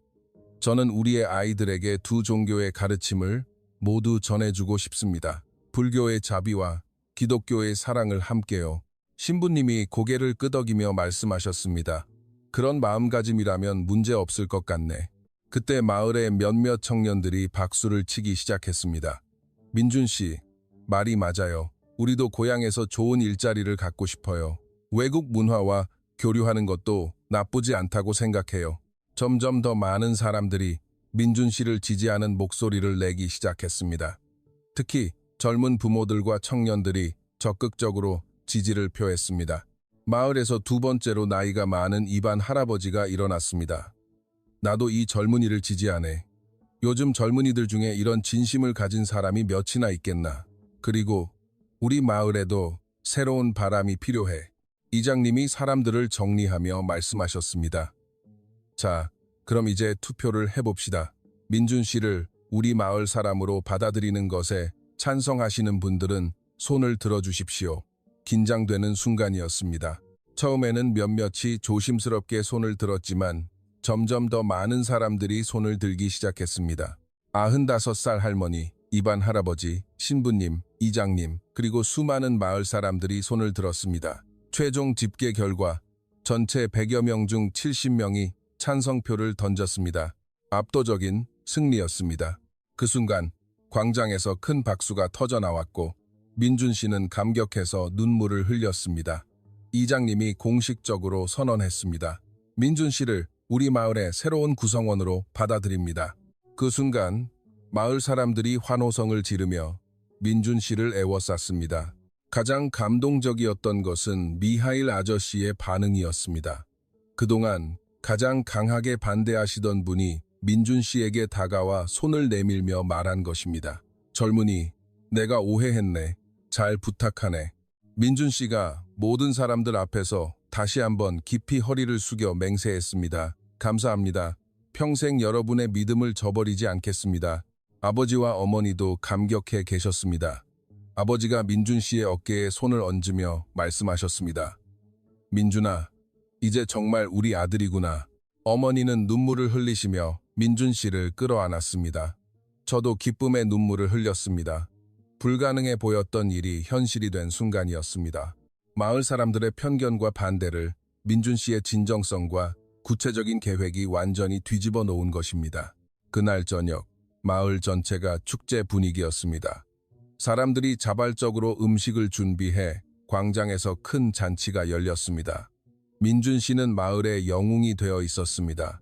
모든 사람들이 민준 씨와 악수를 하고 축하 인사를 건네고 앞으로의 계획에 대해 관심을 갖고 물었습니다.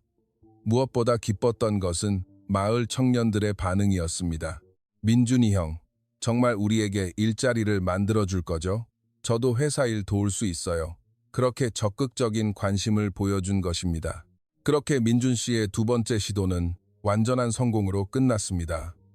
하지만 이것은 시작에 불과했습니다. 민준 씨가 마을 사람들의 승인을 받은 그날 이후 놀라운 변화가 일어나기 시작했습니다. 마을 전체의 분위기가 완전히 바뀐 것은 물론 구체적이고 실질적인 변화들도 눈에 띄게 나타났습니다. 가장 먼저 바뀐 것은 마을 사람들의 태도였습니다. 그동안 외부인에 대해 경계심이 많았던 마을 사람들이 점점 열린 마음을 갖게 된 것입니다. 민준이를 보니 외국 사람들도 우리와 다르지 않구나 하는 생각을 갖게 된 것이죠. 특히 미하일 아저씨는 완전히 달라졌습니다. 민준이, 내가 처음에 자네를 오해했네. 정말 미안하네. 진심으로 사과하며 이렇게 말했습니다. 앞으로 자네가 사업하는 데 필요한 게 있으면 언제든지 말하게. 내가 이 마을에서 40년 넘게 살았으니 도움이 될 걸세. 적극적으로 지원을 약속하셨습니다. 더 놀라운 것은 민준 씨가 약속했던 사업 계획이 정말 빠르게 진행되기 시작했다는 것이었습니다. 마을 광장에서 선언한 지 불과 일주일 만에 민준 씨는 한국에서 첫 번째 바이어를 데리고 온 것입니다. 한국의 대형 유통회사 관계자 2명이 우리 마을을 직접 방문했습니다. 민준 씨가 이야기했던 벨라루스의 농산물을 직접 보고 싶어서 왔습니다. 그들은 정말 진지한 관심을 보였습니다. 그들은 마을의 감자, 당근, 양배추 등을 직접 보고 품질을 확인한 후 말했습니다. 품질이 우수하네요. 한국 시장에서 충분히 경쟁력이 있겠습니다. 더욱 구체적인 것은 그들이 가져온 계약서였습니다.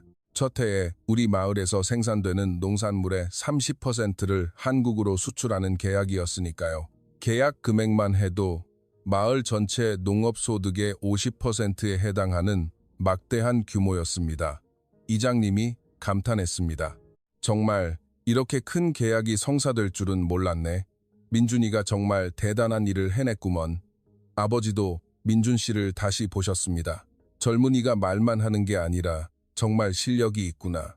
하지만 더 중요한 변화는 마을의 청년들에게 일어났습니다. 그동안 일자리가 없어 도시로 떠날 생각만 하던 청년들이 이제는 고향에서 미래를 계획하기 시작한 것입니다. 알렉세이의 아들 드미트리가 대표적인 예였습니다. 23살에 대학을 졸업하고 민스크에서 일자리를 찾던 그가 말했습니다. 민준이 형, 저도 회사 일 돕고 싶어요. 저는 농업 전공이라 품질 관리나 농산물 가공 쪽에서 도움이 될 수 있을 것 같아요. 민준 씨는 즉각 받아들였습니다. 물론이죠. 드미트리 씨처럼 전문 지식을 가진 분이 꼭 필요합니다. 그 자리에서 구체적인 업무 분담까지 논의했습니다. 비슷한 일이 연쇄적으로 일어났습니다. 물류를 전공한 이반의 아들 안톤, 경영학을 공부한 마리아, 외국어에 능통한 옐레나까지 하나둘씩 민준 씨의 사업에 참여하겠다고 나선 것입니다. 가장 감동적이었던 것은 마을 여성들의 반응이었습니다. 그동안 집안일만 하던 아주머니들이 민준 씨의 사업 계획을 듣고 적극적인 관심을 보인 것입니다. 우리도 뭐 도울 일 없을까? 특히 전통 자수에 능한 아주머니들이 모여서 물었습니다. 한국 사람들이 정말 우리 자수에 관심을 보일까? 민준 씨가 한국에서 가져온 자료를 보여주었습니다. 한국에서는 수공예품에 대한 관심이 정말 높습니다. 특히 전통적인 기법으로 만든 제품들은 아주 비싸게 팔립니다. 그렇게 설명하자 아주머니들의 눈이 반짝였습니다. 그럼 우리가 만든 자수 제품을 한국에 팔 수 있다는 거네. 얼마쯤 받을 수 있을까? 구체적인 질문들이 쏟아졌습니다. 민준 씨가 대답했습니다. 한 작품당 최소 $100에서 $300까지 받을 수 있습니다.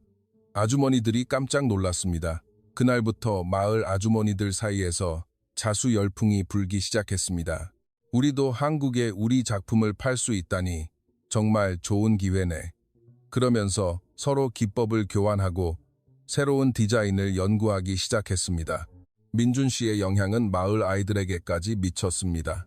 그동안 한국에 대해 전혀 관심이 없던 아이들이 이제는 호기심을 보이기 시작했습니다. 민준이, 아저씨, 한국어 가르쳐 주세요. 한국은 어떤 나라예요? 민준 씨는 마을 학교에서 일주일에 2번씩 한국어와 한국 문화를 가르치는 봉사를 시작했습니다.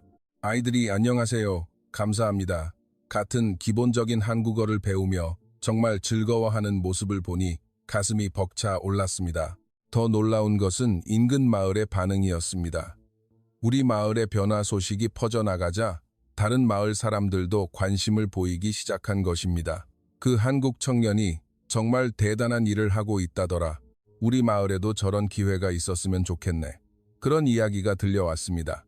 심지어 지역 신문사에서 취재 요청이 오기도 했습니다.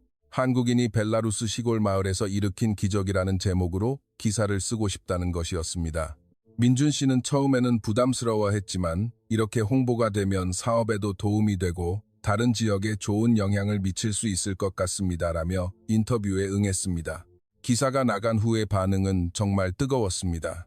벨라루스 전역에서 문의 전화가 쇄도했고 주벨라루스 한국 대사관에서도 연락이 왔습니다. 정말 좋은 일을 하고 계시네요. 양국 관계 발전에 큰 도움이 될 것 같습니다. 라며 공식적인 지원을 약속해주기도 했습니다. 가장 기뻤던 것은 저희 부모님의 변화였습니다. 아버지가 진지하게 고백하셨습니다. 민준아, 자네가 정말 우리 마을의 은인이 되었구나. 나도 처음에 자네를 오해했던 것이 부끄럽다. 어머니도 눈시울을 붉히셨습니다. 민준이 덕분에 우리 마을이 이렇게 활기차게 변했어. 정말 고맙다. 하지만 무엇보다 저에게 가장 소중했던 것은 민준 씨와 제가 이제 정말 함께 미래를 계획할 수 있게 되었다는 것이었습니다. 마을 사람들의 축복 속에서 우리의 사랑도 더욱 굳건해졌고 구체적인 결혼 계획도 세울 수 있게 되었습니다. 이 모든 변화가 불과 한 달 만에 일어난 일이었습니다. 정말 믿기 힘든 속도였지만 민준 씨의 진정성과 구체적인 실행력이 만들어낸 기적이었다고 생각합니다. 1년이 지난 지금 저는 완전히 다른 사람이 되었습니다. 1년 전까지만 해도 벨라루스의 시골 마을에서 단조로운 일상을 살아가던 제가 이제는 한국과 벨라루스를 잇는 다리 역할을 하는 사람이 된 것입니다. 가장 큰 변화는 제 시야와 생각이 완전히 넓어졌다는 것입니다. 예전에는 벨라루스 바깥 세상에 대해 막연한 호기심만 있었지만 이제는 두 문화를 깊이 이해하고 비교할 수 있게 되었습니다. 한국의 빠른 변화와 역동성, 벨라루스의 전통과 안정감, 각각의 장점을 객관적으로 볼 수 있게 된 것이죠. 언어 능력도 놀라울 정도로 향상되었습니다. 한국어는 이제 거의 유창하게 구사할 수 있게 되었고 민준 씨는 러시아어와 벨라루스어를 정말 열심히 배워서 이제는 할아버지들과도 깊은 대화를 나눌 수 있습니다. 우리가 서로의 언어를 배우는 과정에서 더욱 가까워진 것 같습니다. 가장 소중한 변화는 가족에 대한 개념이 확장된 것입니다. 예전에는 가족이라고 하면 혈연 관계만 생각했지만 이제는 마음으로 이어진 모든 사람들이 가족이라는 것을 깨달았습니다. 민준 씨의 부모님도 이제는 정말 제 부모님 같고 민준 씨도 우리 가족의 완전한 일원이 되었으니까요. 민준 씨의 부모님이 벨라루스를 방문하셨을 때가 정말 감동적이었습니다. 말은 완전히 통하지 않았지만 마음은 완벽하게 통했습니다.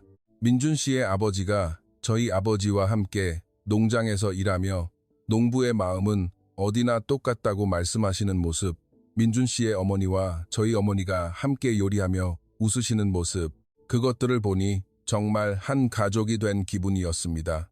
현재 우리는 정말 행복한 일상을 보내고 있습니다. 민준 씨는 완전히 마을 사람이 되었고 저도 한국 문화를 더 깊이 이해하게 되었습니다.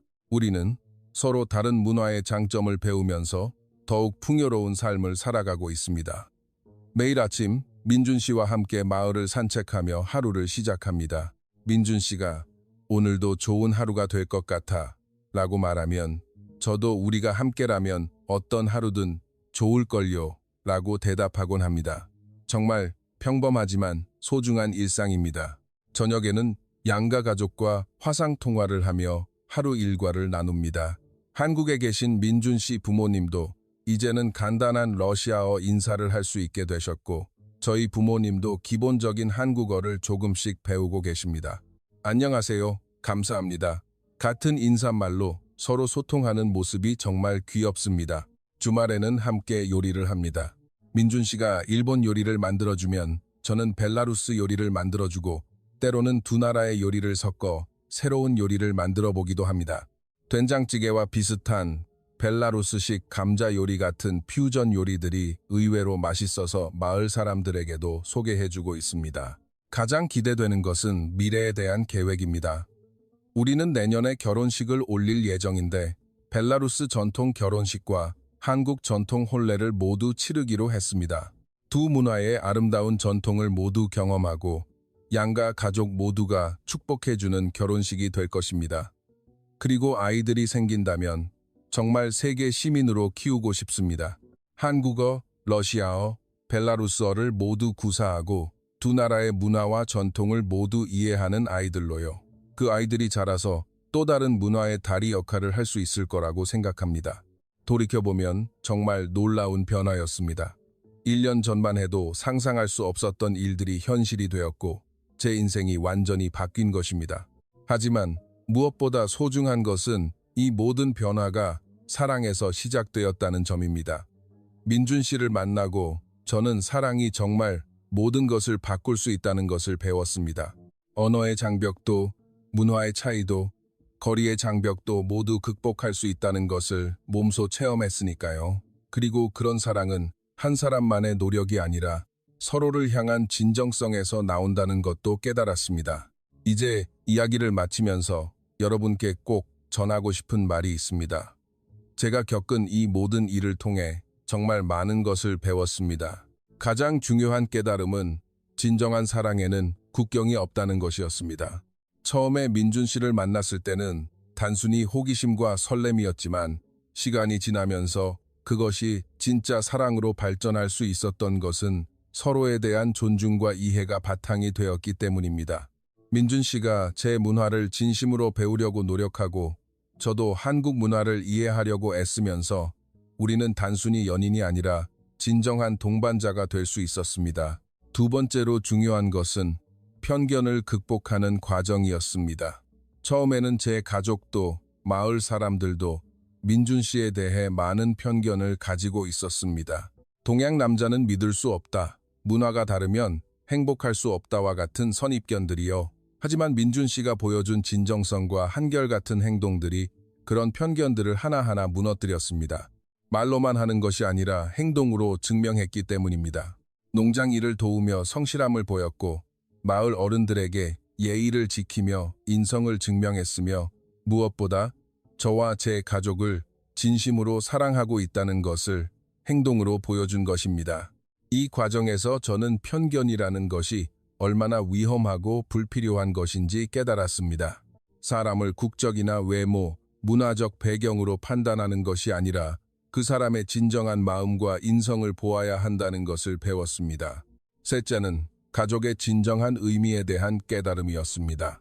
가족이라는 것이 단순히 혈연만으로 이루어지는 것이 아니라 서로를 진심으로 사랑하고 아끼는 마음으로 만들어진다는 것을 알게 되었습니다.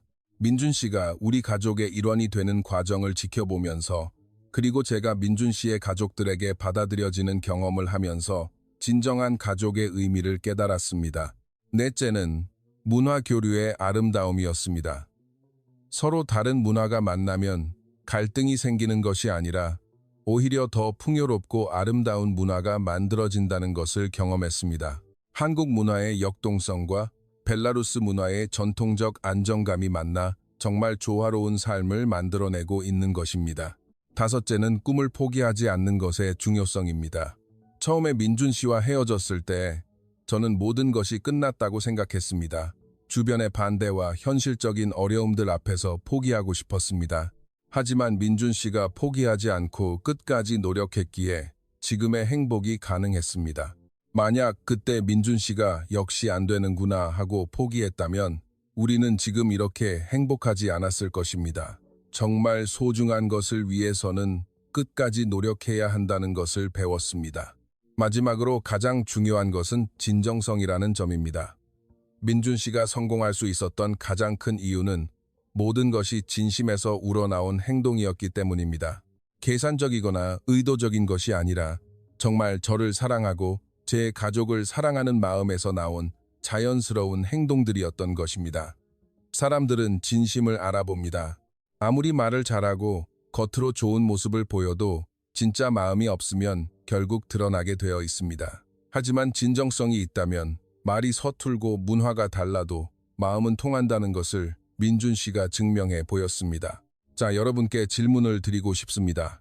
혹시 여러분 주위에도 이런 따뜻한 사랑 이야기가 있나요?